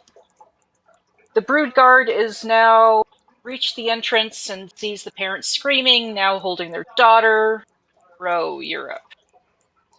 Now you are a bit further behind your troll companion because you took some time having to convince people. Right. So I can't see the dwarf, right? He hasn't actually gotten outside yet? Nope, he's at the back entrance. Even if you were at the entrance, We still wouldn't see him or anything. you might see the back of his head and back.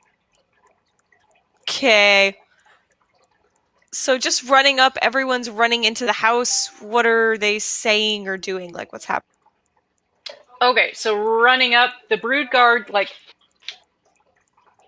as they are coming in, the one ahead of you is skittering off to the side and is making a beeline for the back entrance.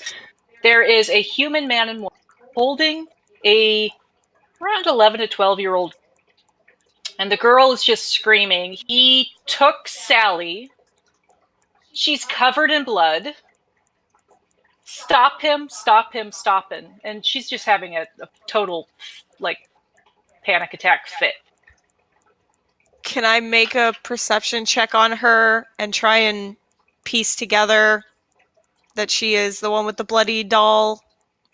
Or is that just obvious? Well, she is asking for the doll back. And she is well, saying, I just she already said that. it. Yeah, she already said that the doll is bloody. You could do an insight check to see if she is trying to manipulate people. Sure, I'll do that one. Oh yeah, she is totally she is saying that the doll is bloody and that she wants whoever took it stopped, but she is obviously pulling on her parents' rental strings. Yeah. And is manipulating the shit out of them. Ah, children.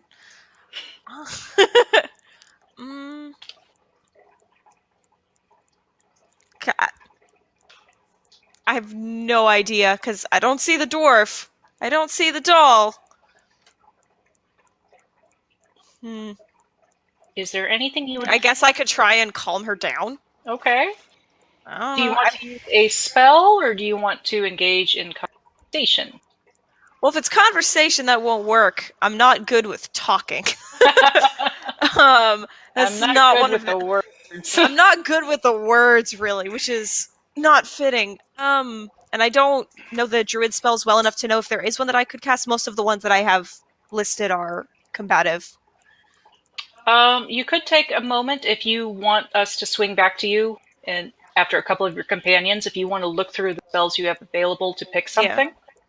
I am perfectly fine with swinging back to you in a moment. Okay, that's fine. I'll just step back and other people can do something first. Okay. So the second brood guard kind of goes to the right around you and kind of heads towards the back entrance as well. Narga. So I kind of come into the room and I've seen was the child that I met, that Narga met before. Yep. Screaming about the doll. Is there anything? Is there any like furniture here or anything what one would call combustible in the room? Oh yes, there's plenty of chairs and benches and baskets. So I'm going to very quickly choose 3 items kind of arrayed in different areas. And I'm going to cast Scorching Ray and set all 3 of them on fire. Okay. And then I'm going to... And I thought I fucked up. And then I'm going to spend 2 sorcery points to cast Create Bonfire as a bonus action to make the one closest and probably behind the child, actually, to become a bonfire. Okay. And then I'm going to use my Intimidate, because I can talk during all this, to yell out, "The scion of Yanogu has arrived. All must stand down or face the wrath of a demon god." And I'm going to intimidate everybody. Okay. So and do you like full like magic going on? You know what's going on? Full height. Is there a save against this, or do you roll your intimidation? I'm going to roll my intimidation. I was hoping to get an inspiration to get advantage. Yes. Yeah, you get inspiration for that. Go ahead and roll with advantage. Only 14. But okay, so all I'm saying is that you have to. Is that somebody has to face him in single. Basically, implies somebody has to face him in single combat or stand the fuck down. Okay. All right. Next up is the Malison with the snake head. Turns towards you. Says, "Get Nebraska." And get to the next Malison, but the next Malison in line actually is going to go off and get someone who is called Nebraska.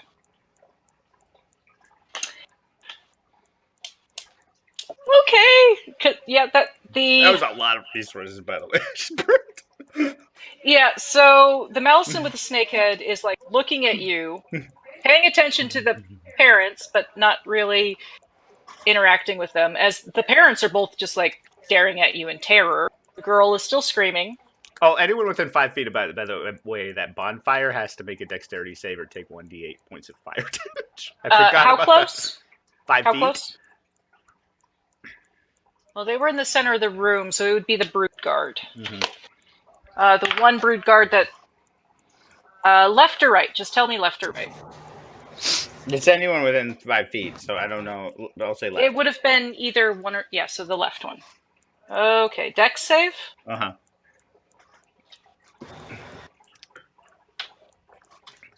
7? Yeah, no. All right, how much damage? 1d8. Roll it.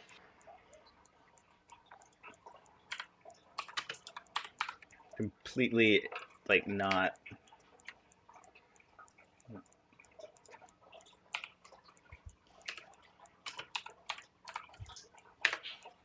Six points of fire damage to him. Okay, so the brood guard just like screams out in pain as some of his scales actually turn like bright red and he catches a little bit on fire. Barrett and Sim are up next. Which one of you would like to go first? Barrett, because I'm pretty much a non-combatant. Okay, I so would like, there is literally a bonfire, so we're looking for a bat signal. yeah, I'm going to go pour myself thing, as I think how that might be seen from 120 feet away. It's inside a building, and it's a stone building. Bellowing Right. smoke? I don't know.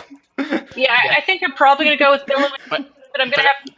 Keep in mind that Sim's passive perception is, he's got a negative modifier on his wisdom. Plus, there's dangly bits in front of him, so. There's a bunch of people naked starting to dance with him, so... Okay, I'm going to go pour myself while Barrett considers what he wants to do. I'll go pour you. Okay. I'm so sorry. Barrett wants to attack another child and steal their shit. I did not attack the I think child. that's what. I definitely feel like I derailed, but I did not attack a child. I totally did not anticipate all of this, but I love it. Okay, I'm like, So as much. long as I didn't fuck up the night, I'll be good. He's whispering to me like, "Oh shit." My Oh bad. no, you are totally fine. You definitely Watch picked Saturday's up game on. and learn what it means to fuck up again. Yeah, that's what I was Oh, trying to tell him. Like, oh, wait until you actually catch up and watch some of Saturday's shit. Don't worry about it. I killed my best friend this Saturday. Oh, and I heard. I'm still having to deal with that. There's still an emotional trauma that needs to be addressed, and You're just just as lucky big. it's not Tyndall, Rindle's twin brother and servitor of the Dreamer, coming for vengeance. Plus, still- Mrs. I- Bat. You know, honestly, that would be really interesting because Mist is actually the Dreamer's Kadachian. Like, he created her. Or it created her. It's an it. Isn't it? It might actually have multiple sex. We're not entirely sure. Yeah. Or Anyway, I'm not how it entirely goes sure. with all their Well, you'll beings. find out because you have to commit suicide at the end of the campaign. So. Yeah, What's that? yeah, I know. Because of Rendell. Okay, really quick before Yep. Sim and Barrett, as my action now that I see Narga's set fire to shit, can I try and be like, "What are you doing? Get out of there!" and pull him back out of the building? I don't know if I would be strong enough to, but if I get his attention and like, "Hey, come out of there!" So That would be I a will- resist. I mean, like, Narga's. I'm gonna I'm ask just for. wondering how Narga would respond. Really? I'm asking for a wisdom check first. Okay. Just a wisdom check. You could also add your nature or survival onto it if you want, because this would Okay. be something dealing I- with actual predators. So I'll add survival then. okay. Why can't I roll well on Saturday? I don't understand. Maybe you're just supposed to be the leader of this group. You are the leader of this group. Okay, Okay. so you know This won't go well. that Narca has somehow declared some sort of very aggressive stance. He wants everyone to pay attention to him. If you undermine him at this point, whatever he is trying to do is going to be weakened. Okay, so then I wouldn't interrupt. Follow-up question. So, paralyze, would that stop the child screaming? Yes. So, if I were to say cast hold person, it would shut up then, because that's kind of my Yes. only...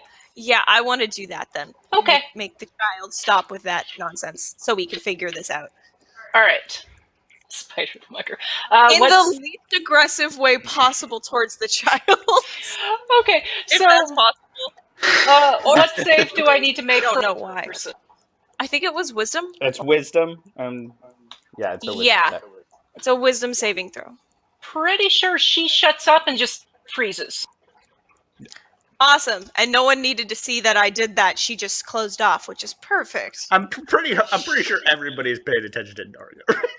Yeah, they're all looking at you. I'm not even near the flames. I'm outside at the door.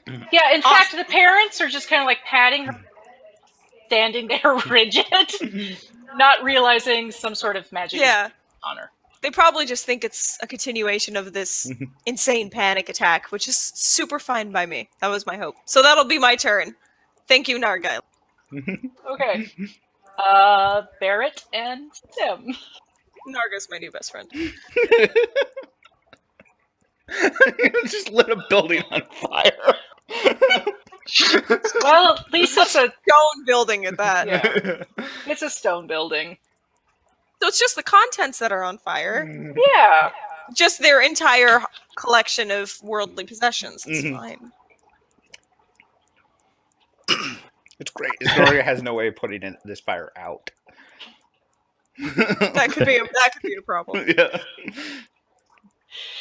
Yeah. Now seeing a fire erupt in a blaze behind me, I'm going to continue to run and find the nearest place to hide. Is there like a forest line or tree line on the outskirts of the town at all?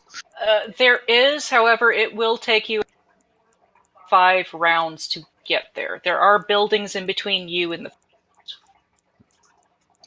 I'm going to try to find like the nearest building and set up an alarm perimeter. Okay, go ahead and roll me a D percentage. So a D100. 1D100. And then a stealth roll after that, but first the D100.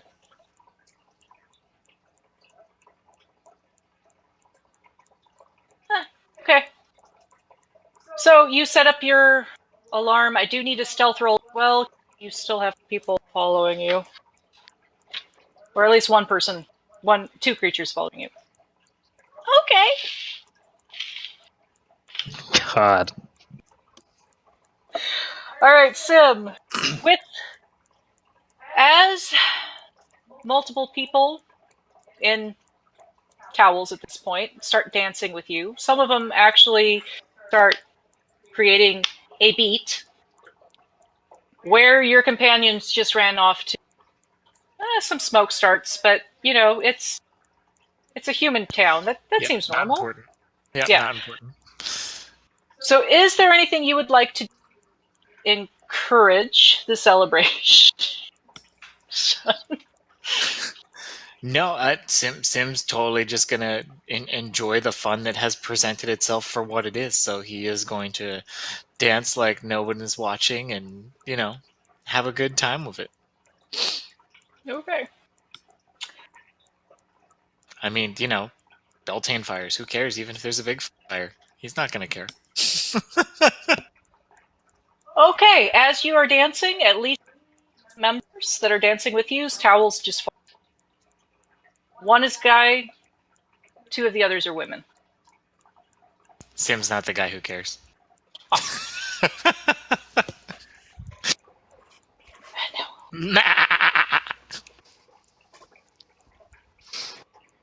He's bad.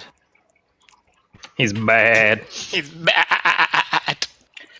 And even more people, clothed, start joining you, and several people actually break out instruments and start playing. Now we're talking. The party has begun.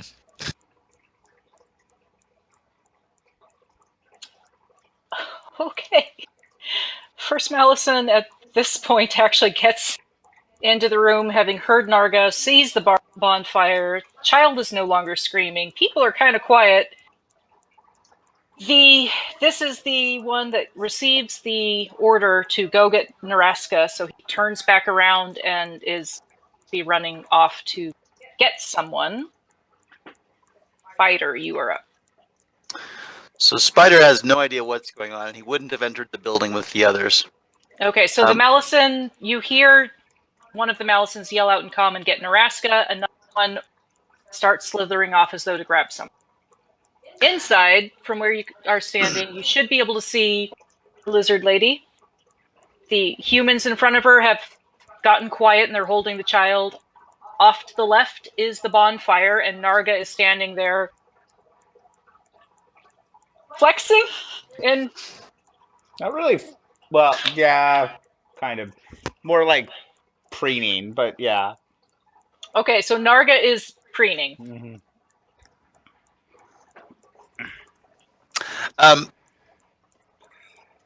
Describe the architecture in generally for me. Okay, so it is large stone that creates building. It is a triangle-shaped building, so it's like a smaller version of the big ziggurat. Most of the buildings in this area are either complete squares with flat roofs or this kind of like triangle shape.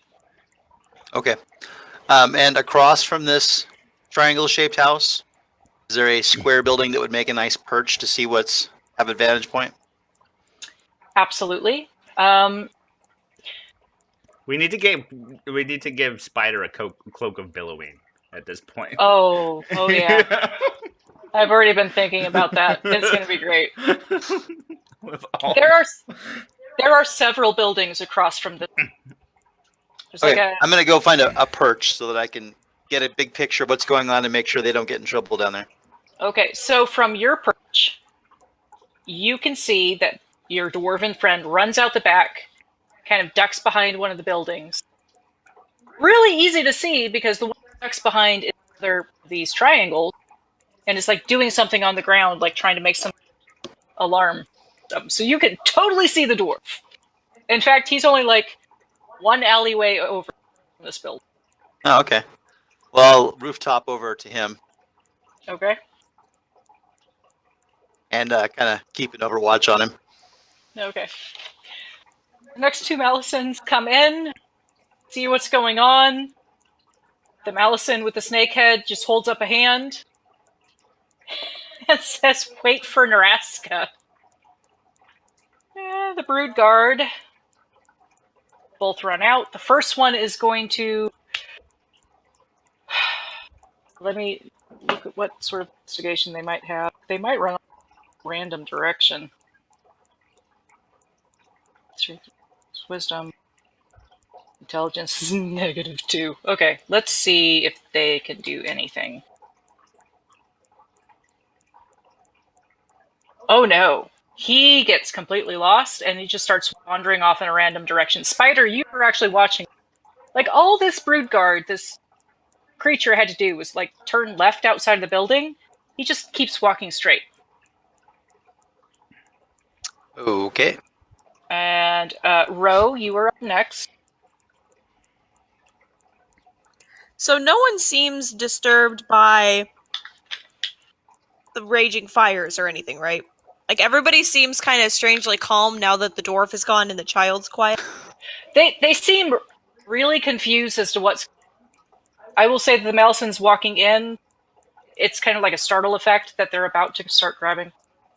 But right away, they were worried more about combat. So they are still really on edge and want to fight, but they were just told not to. Okay, so no one's swinging or anything yet. We're good Not- on that. I can't... This is my first proper spellcaster. I can't speak and maintain concentration, can Yes, I? you can. Yes, you can.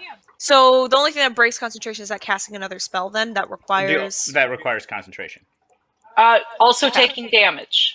If you Oh, take okay. enough damage, you'll have to roll a concentration check, which is a Okay. con save. Got it. Con Okay. check, sorry. Con check. save. No, it's con save. No, it's a con save. So, okay. And if you fail that, your spell fails. But if you Okay. do well enough, then you're good. Okay. In that case, I'll ask Narga what precisely he just did. Because I'm aware that he issued a challenge, but I don't know him well enough to know the details or anything. So I want to know, like, do I need to be here? What's happening? Can we go outside? Can we put the fires out? Anything really? I guess, like, Narga, what's up?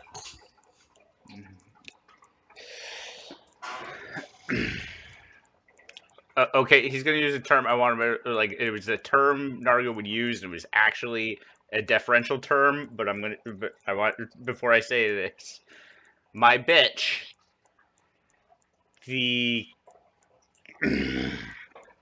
this child's soul has been darkened by something, Yunogu demands a sacrifice.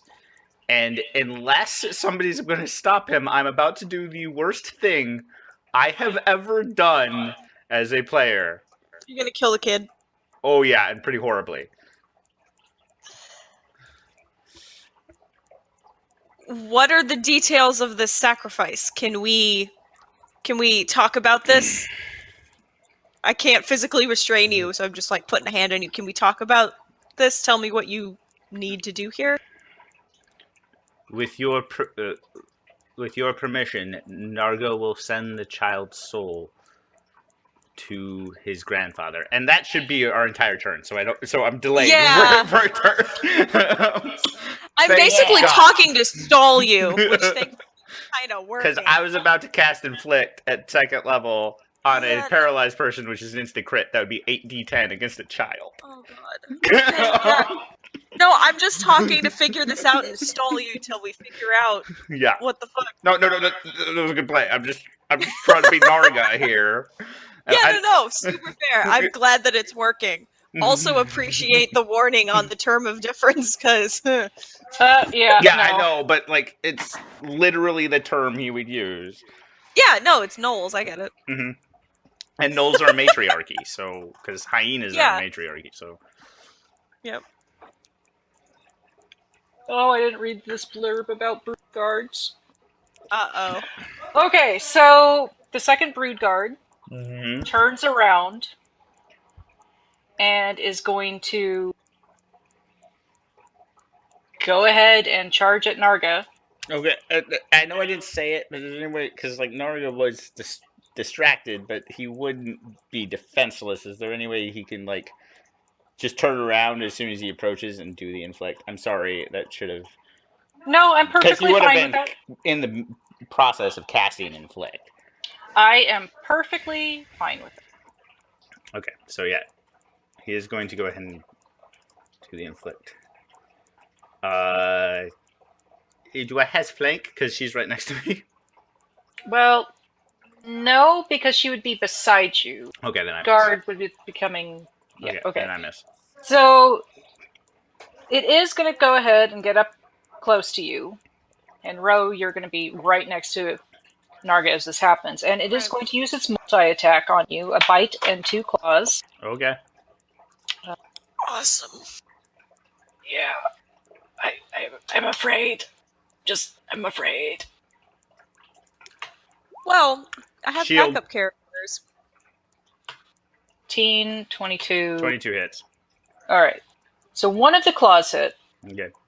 It's 2. What am I checking No, it this was thing? against me. It wasn't against you. Okay. Yeah. Okay. You actually see this though. This brood guard, this snake creature, looks humanoid, kind of similar to a lizard person, but definitely doesn't have the same feature or anything, and seems to be not nearly as intelligent as your people.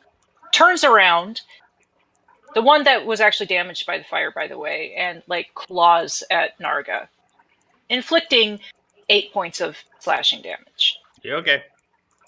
Okay. Narga, you're up now. Well, no, that was remember because that was before. That was Rose's turn. Yeah. The inflict you had actually rolled, but didn't ever actually declare anything. So I was assuming you were like prepping it. Mm-hmm. I was going to allow. Okay. So this is now your turn. Yeah, no, because it was Rose's turn, then my turn, and then the Broodguard went. Unless the Broodguard went between us, at which point I didn't cast Inflict because I didn't have it prepped. Yeah, no, the Brood Guard is actually between you. You guys were having on Rose's turn, you were having a discussion, the Brood Guard goes, and then go. Okay, so at which point I will still use that same rule, so I still missed. I am pissed, and I will cast Inflict as a first level spell, which I miss. Okay. That would be... And I will go ahead and though stare it down and just like kind of hunker over it. I have spared your child for now, and you attack me. Or you attack Narga? Such disrespect must be punished. And I'm going to try to kowtow it at least a little bit. I don't have an action to spend, so it's up to you whether or not I can get an intimidation. You or can not. try intimidation. 19. Oh yeah, it is scared of you.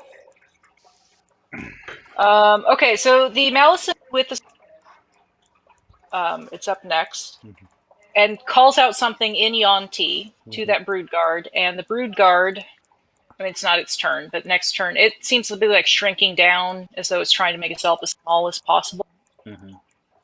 Barrett, you are up. From where you are, where you were setting your, you can see one of the guard like runs off, like in a straight direction from the back of the house, seeming unable to track you. Okay.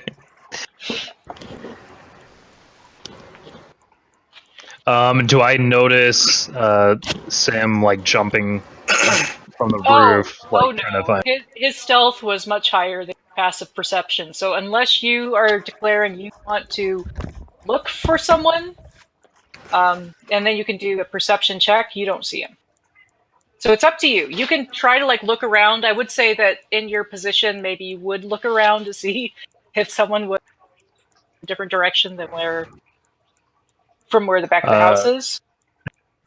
So I'm gonna hide the doll, so it's like, I guess, in my backpack, and then I'm gonna hunker down and look around to make sure nobody else is following or no one else is nearby. All right, roll a perception check. I need to double check Fighter's stealth. Give me a second. Oh, it's so far up. Do you remember what your stealth roll? The last time I rolled stealth was when I first broke off from the group. I don't think I've rolled it much since. Do you want me to use that one or roll again? Go ahead and roll again with everything happening. But I would say you have advantage on this because broke off while everyone's attention was inside. Then I'm stealthy. Oh yeah, super stealthy. Barrett, you do not see a spider up on buildings around you. Okay. Do I see anyone else then in the vicinity besides the person who ran, or the guard who ran past? Well, behind you, the other way, you to be a festival starting, including music starting to be played and people kind of looking confused back at the building that you just exited, and then people starting to bring food platters out really confusedly. I love that the two full casters are the ones that are stuck in this mess. That were literally the two people that had nothing to do with it. Well, Sim didn't have anything with this, but I'm calling your karma for trying to blame Sim for this.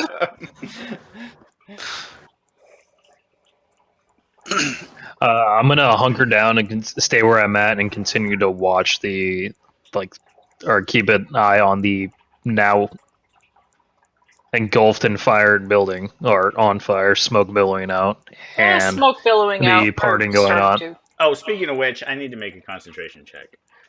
Okay, thank you. From your perspective, and Spider, you would see this too. You do see one of the Malisons heading back to the building with a large knoll, very dark black fur, with glowing red eyes. Kind of like ours. Very similar to yours. Only that's probably good, right? That's a good thing.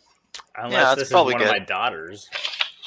I'm gonna above my dwarf friend. I'm gonna get out my silk rope and toss it down onto his head.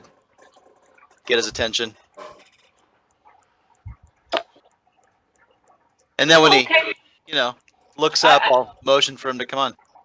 All right, so I'm going to let Sim do anything he can do in the party first before you throw the rope down, because you're actually after Sim.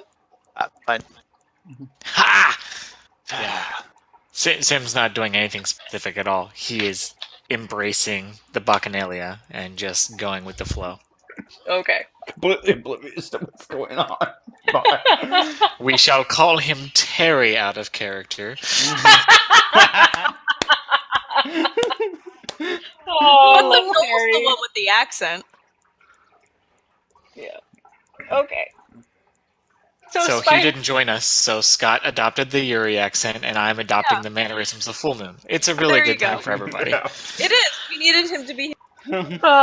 well, we could invite him. I was just a little afraid with the schedule that. No. We were making a comment. We're just teasing. Yeah. Okay. Because the Noel keeps slipping into a Yuri accent.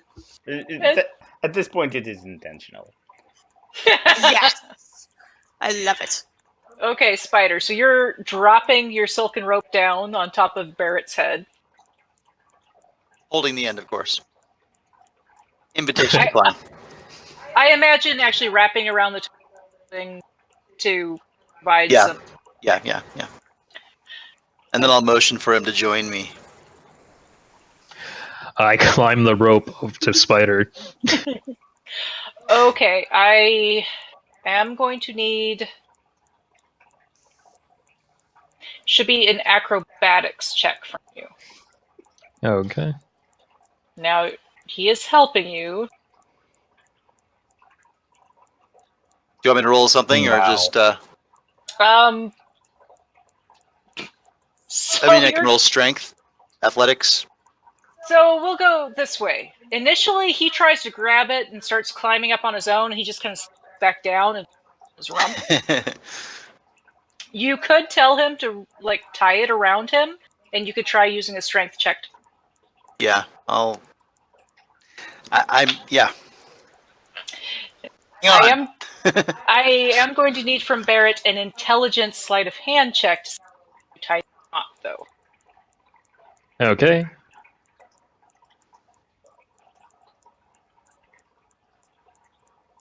Okay, so you tie it fairly well. Strength check for.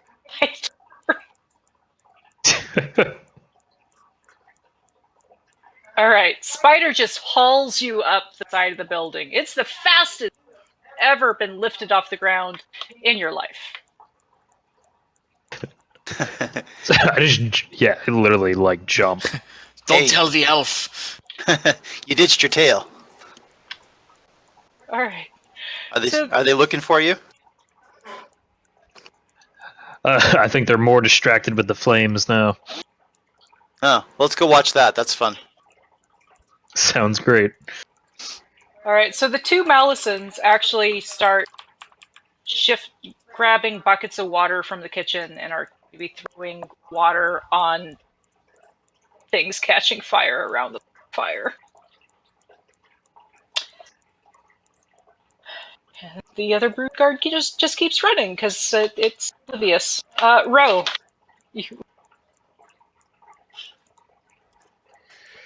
The one that attacked Narga has been subdued. Is that what I'm to take with the intimidation earlier? it is definitely cowering. And Okay. How long has this been, by the way? Because my hold person only lasts for a minute. It's been 12 Yeah. seconds. yeah, it's been 12 okay. seconds. Just You're totally checking. good. Okay. Then probably just heal him real quick because he got hurt. And if I can at the same time, start telling everybody to calm down so we can figure this out. Put out the fires, let's all relax, and I'll heal him real quick. I put out the fire. Uh, Not a good one. I can light the fires. I don't really have a way to put out the fires. In fact, if I kind of lose concentration on that one, it goes out of control. It's kind of a Okay. problem. Okay, well they can put it out for you then, I guess. And now we know where to not set these fires, huh? It's a learning experience. Like I'm just Naruga does not like learning. Naruga likes to burn things. But if you learn, you can burn more efficiently. Naruga accepts this argument. Good. Let's see. Okay, so to cast for healing. Yeah, so I'm just gonna do cure wounds. level 1. Nothing special.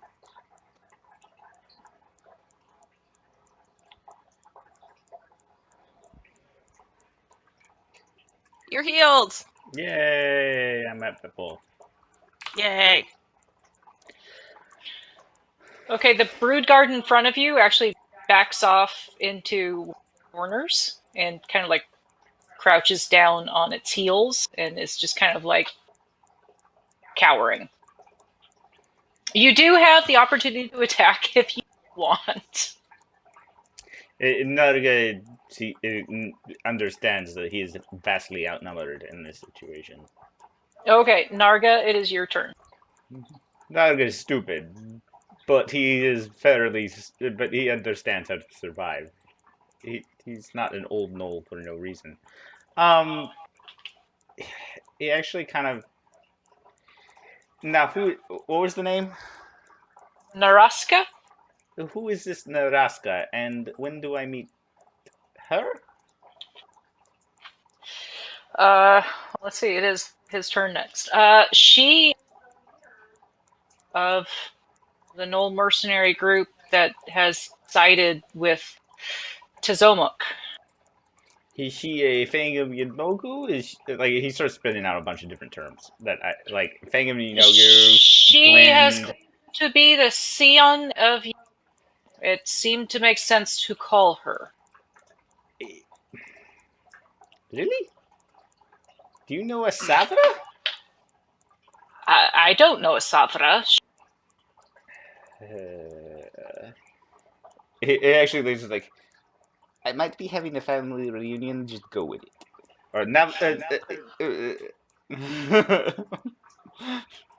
there might be a family reunion incoming. It's awkward. Okay. I got your back. Nagra, Narga thanks you. I love it. I mean, probably. Yes. Barrett, you are up. Actually, I would like to the last thing is. By the way, who has the doll? Like, where'd the dwarf go?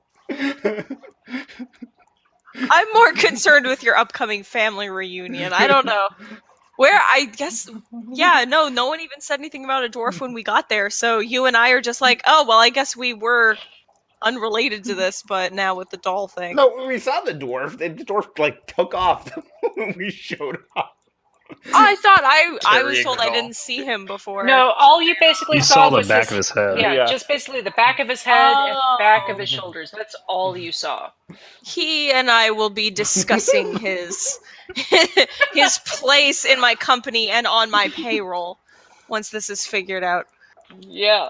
Wait, we're getting paid for this? Actually, yes, the three of you are. Yeah, Sim- Sim's not. Yeah. Sim so far is just hanging out because I'm assuming this is to some degree entertaining for him.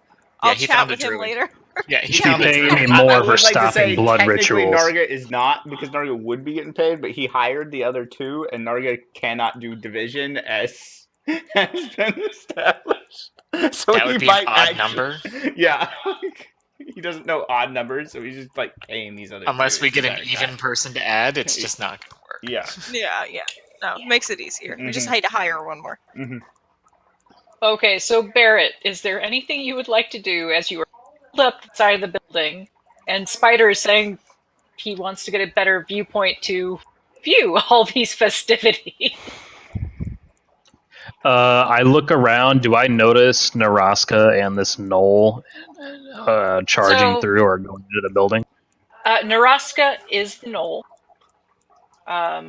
She is following a yon with a human top and snake bottom into the building that your companions have entered.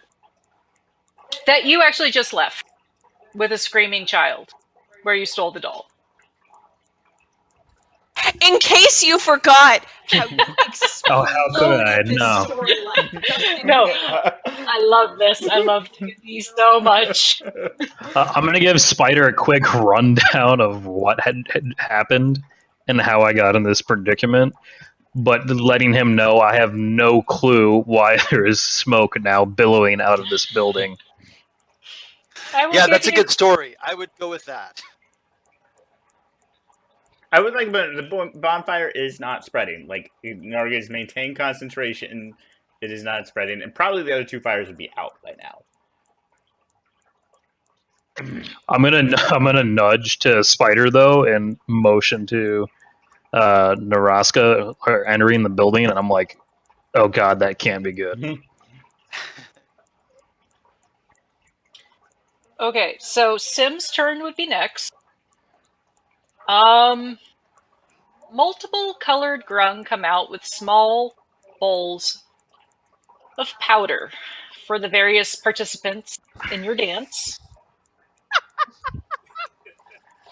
Oh God! It really is Purple going to one. be orgy. It's legitimately going to devolve. Sorry, continue. Yeah.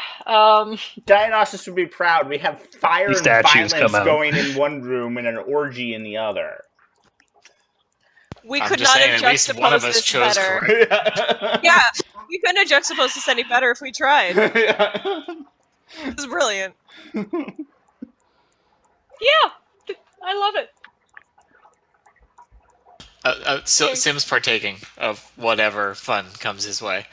All right, give me He's here to just party. a second. Oh He's God! here to party and experience life. Hopefully, And the it's wizard just totally- Grung skin and it's not Prime or fucking Unity. She needs a random grung chart. Yeah, it doesn't matter. I what actually it have is, a he's random snorting. grung chart. I'm just concerned. So, out of character.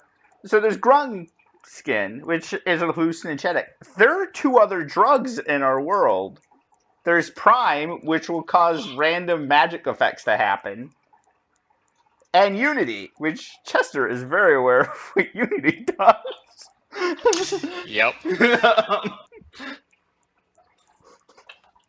Okay, so first and foremost, I need you to roll d6. I love it, Travis. That's awesome. Sorry. You said I need to roll d6? Yes, please.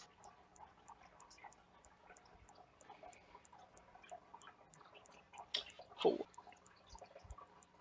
All right, so the powder you take is red in color. I do need you to make a Constitution saving throw.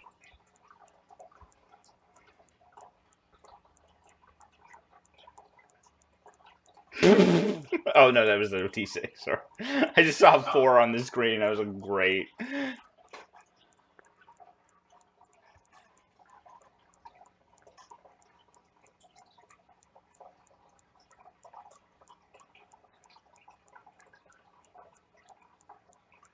Dem horns.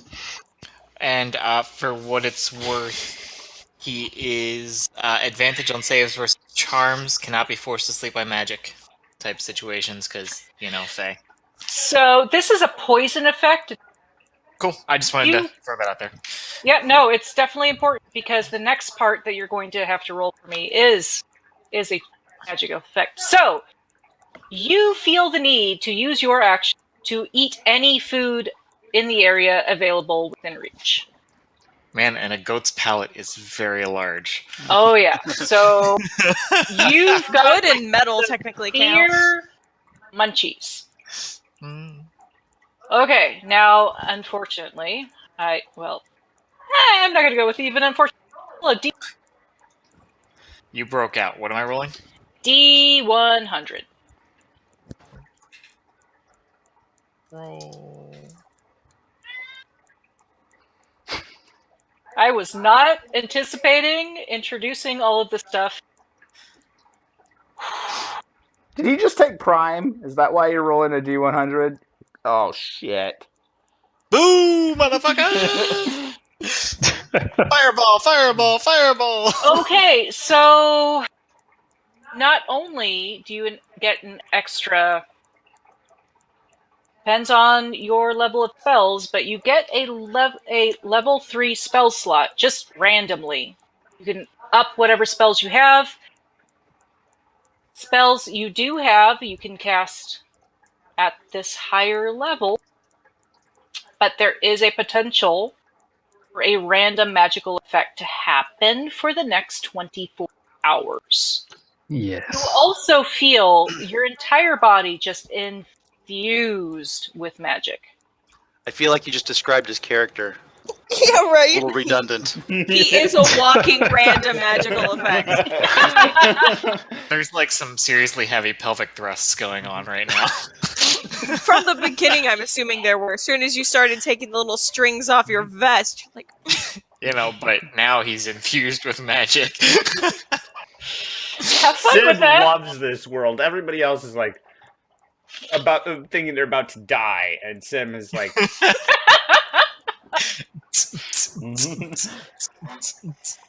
Yep. All right, so the Malisons are still just putting out fires around. Well, the bonfire isn't spreading, so they're good. They're waiting.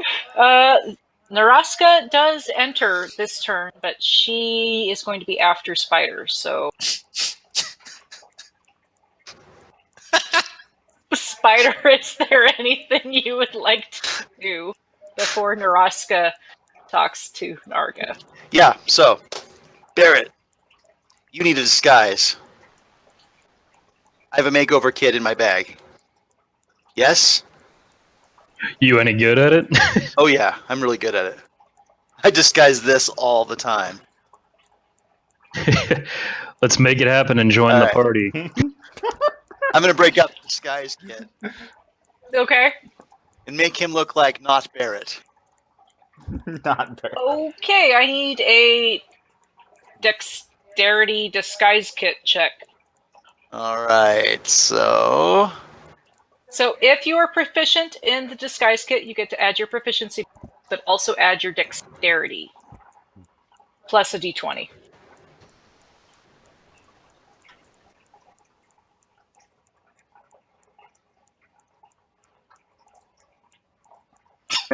Well, I changed his hair he- color. He doesn't look like Barrett, but he kind of looks like a very feminine dwarf. Which, to be fair, is still a pretty masculine person. Yeah. Yeah, so if I had more time, we could do something different. There you go. Okay. Think it'll work well enough to blend in? Yeah. I'll never suspect. Now come on, I'll lower you down. Oh, this is gonna be fun. You think you can make another attempt before you lower me? No. Okay. So, I mean, Naraska sorry, shows I'm gonna- up. Put some lip Yeah. color on and... Okay, so Naraska and the show up. The bonfire is still going, not spreading. Mhm. The other Malisons are standing by with buckets of water, just in case. Narga, when Naraska shows up, this is a female gnoll. She has that dark black fur of your lineage. She's got red eyes, glowing red eyes. She's wearing studded leather armor. She's got a large scimitar at her hip. And she just seems surprised to see you. Is there, like, age-wise, how, like, am I... She's definitely younger than you. She's probably maybe like grandchild age to you. Okay, as soon as she shows up... You're not one of Savra's, are you? Not that I'm aware of. I Where are think you from? I'm from the Waste. I think I might be your pop-pop. She kind of cocks her head. You're not here to challenge me, are you? I have worked really hard for my position, and my mercenaries are loyal to a fault. Yeah, no. I am sorry. I have a. I'm not allowed to challenge you. Like Narya is actually confused by that one. He should be. Yeah, but like He can ask about it if he wants. no. He's like, demon child. Taking care of it.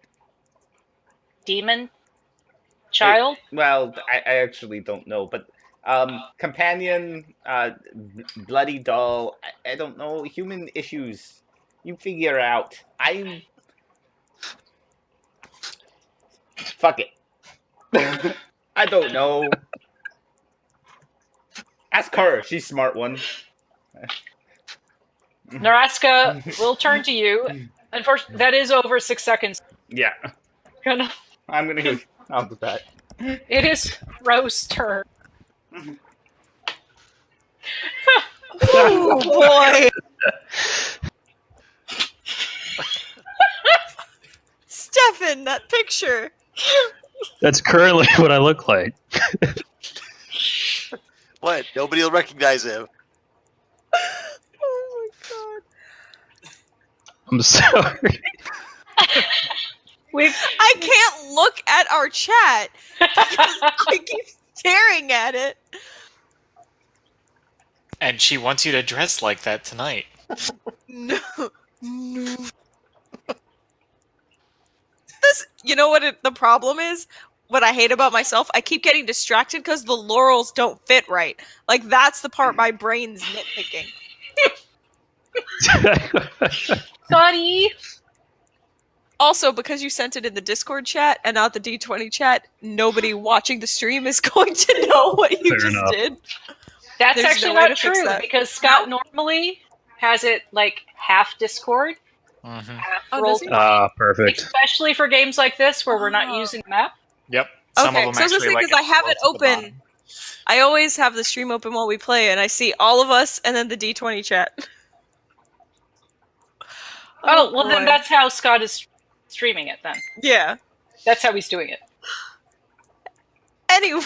Sorry for the Now distraction. knows what we're talking about. Okay. With the lowest charisma score ever, I guess I'm going to continue using my turns for talking and a little else. And so, sorry, what was the Knoll's name? Naraska? Naraska.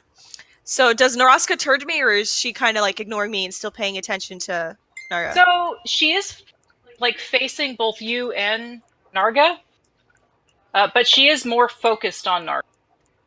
Okay, so when he said ask her, she just doesn't care. Oh, no, she does turn to you. Okay.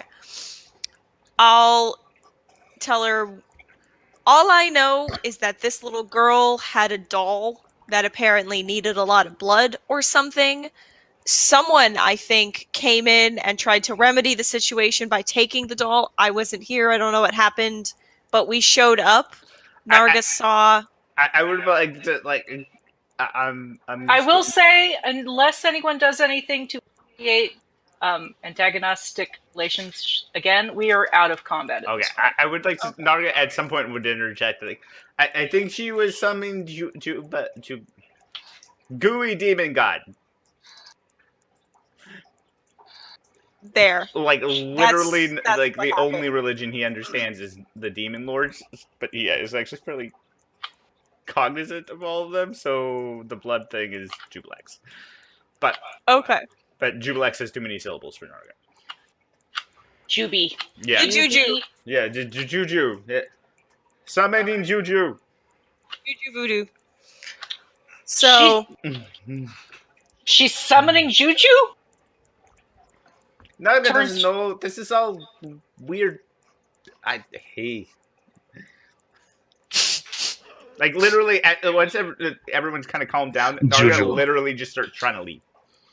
Okay, so Naraska, upon Narga saying this tiny child is trying to summon Jublex, or Juju, because she's not great with syllables either, will turn to the Melisson that brought her in and says, throw her into the dungeon. She might be what is causing the problem with Anna.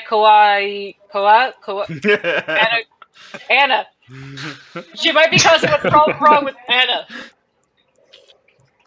Problem solved. Awesome. So, bye. We're gonna We're go get a just- bite to eat. Narga's Are you just gonna hungry, leave that Narga? with Lizard Woman. Yeah, Let's Narga, go, let's go Lizard. get some food. So you two start walking off. It seems like the Malison completely believe Naraska. They arrest the little girl. They She's just pick still- her up. Yeah, they just pick her up and like put manacles on her. They're the weird bracelets you've seen, but these two are matching on her wrist, locked together behind her back. Okay. And they take the little girl away as the parent to cry.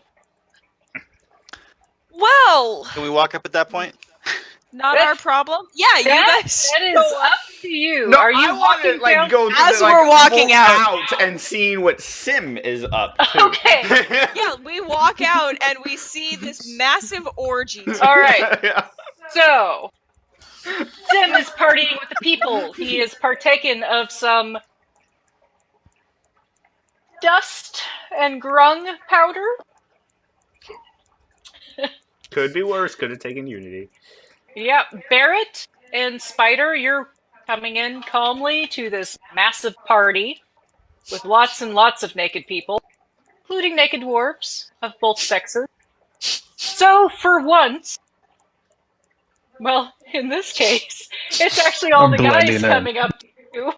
Except for one woman. One woman does come up to you. One female dwarf does come up to you. You're muted, Chester. She sees through your disguise stuff. It's not that good. So, Barrett, you are getting hit on by a bunch of naked male dwarfs. Have and the only- fun with that. Yeah. And then Ro and Narga, as the Yonti are taking the child into custody, you walk out of this building, and it's this. It's lots of naked people and music and some sort of dust being passed around and food and dancing. Narga, And Sim is right in the center of it. Narga is not surprised by Sim's location. Well, Narga actually is. Scott isn't. But Narga is oddly fascinated. It looks like he's leering at the women, but really he is doing a anatomy thing because he's used to gnoll anatomy, and which would be similar to hyena anatomy, and there's a whole thing. Becca is well aware of this dissertation. Go on. Narga would be fascinated from Like, he's confused. He doesn't know Yeah. how it works. If anyone didn't know, most people wouldn't know, because I didn't know this until, 3 days ago when I was doing research on hyenas in order to figure out Narga. Female hyenas have external genitalia. Yes. So I'm not Narga gonna is lie, really when- confused. When you said you were going to be a gnoll, that jogged my memory from Animal Planet as a child, so I looked that up too. Because I've decided these lizard folk, the Connie, don't have very much sexual dimorphism, so they all kind of look basically the same, a little bit of differences, but not really. So kind of similar boat of this is interesting and strange. Yeah, this is really weird. I is felt like odd. both of us are kind of like, What's happening? What's Troll that? joke here. The troll's gonna keep his clothes on because he's gonna be working. So I would like to be, looting the naked corpses. There's piles of clothes everywhere, I assume. Oh, well, yeah, considering Shuffling. that those that are shedding their clothes, not mass exit naked people, would actually shed their clothes. I'm looking for where the We, might be. tell me that, go ahead and roll a d20 for me, just straight.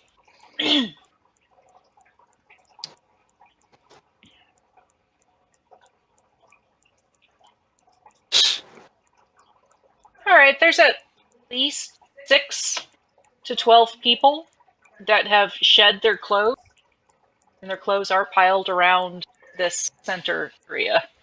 Okay. I'm basically walking around the perimeter looking for piles of clothes that I can lift belt pouches out of. Anything obvious. This is what happens when you have an orgy without a coat check. I mean, I know, really. You need to get the coat check and write your name or something, because you're not going to hold on to the tag. You aren't going to remember which one was which. Yeah, I'm walking around the whole tattooed on. party doing this. We're starting with the piles of clothes first. We'll go for the clothed people next. But All right, so I It's a think stare. that is going to be where we're going to end. The party's just begun. Yes, the party has just begun. and we didn't get thrown out of town. Which- I'm astonished, by the way, because we stole from an incapacitated and got a small child arrested, set her house on fire, just bailed, and also started a massive drug-induced orgy. And the response of everyone in this town so far has been really chill, just like, Because yeah. they're at the orgy. Don't worry. You're welcome. But, did you Yeah. see the literal Sim saved the platters day. of drugs that they were handing? Like, That they Sim had saved drug the day. platters ready for an orgy tells me that this is not new. No, I definitely This is want a to score consistent samples. occurrence. yeah, Yeah, they were just ready. They're like, hey, I mean, there hasn't been an orgy yet this week. Who has the tray ready? Because Yeah. like we got to get that ready to go. Who's got hors d'oeuvres? Oh, I by the love way, I this. would like to say, like, the moment. So, Narga had control of the bonfire. However, like, Narga's pretty stupid, and he didn't diminish the Narga. fire before he left. He just kind of Narga. walked out. Yeah, that was part of the reason the Team Allisons were standing by with buckets of water. That was like I their figured, turn. yeah. They were going to the kitchen and getting water and then waiting. I was gonna say also, the further we walk away from the girl being carried off, I mean, hold person only lasts for like 60 feet, so we get just far enough away to hear the screaming recommence. I see. Yeah. Pretty much. That awful spoiled child shrieking. Yeah. No thank yous for stopping bad juju from Okay, being summoned. Yeah. you, I'ma smack you. You're welcome. You're fired. You get a yellow slip. I did the question right is- thing. Did you actually stop it? No. Bum, bum, bum. I love that. Like, we probably stopped a little girl from becoming a hag, but Yeah. none of us realized. None of us know what actually happened. Sim with his Curious rolls probably does if people tell him what happened. Yeah, but Sim wasn't there. He like, won't care, if though. Sim No. would have showed up, he Oh, I stole probably the could doll. have explained the entire thing. Sim wouldn't have cared if we decided to tell him. He's like, why are you talking to me? There's an orgy. Excuse you. Get back to me in Tomorrow. 3 days when it dies off. Yeah. I need to consume all of this powder. Actually, I was thinking about messaging Beckett if Oh, you cut out. You cut out. damn it, it says I'm good. I don't No, know. yeah, you're no, fine. It it's just Discord. cut Hey, out. it's just Discord. Yeah, I was gonna say I almost messaged Becca to see if Sim could actually lift some of that powder after experiencing how wonderful it was to, lace some of your drinks later just for shits and giggles. You can definitely try next week. You should just see how much powder you can consume with your goat appetite. And on that, I literally ate the bowl with the powder in it. Oh, it's a cracker. But before we sign off, I would like to please remind everybody to not do illicit drugs and drink responsibly and practice safe sex. Don't actually do what we're With doing. multiple partners. This is fantasy. You have to be sober. And if you've got a goat Remember, consent is paramount.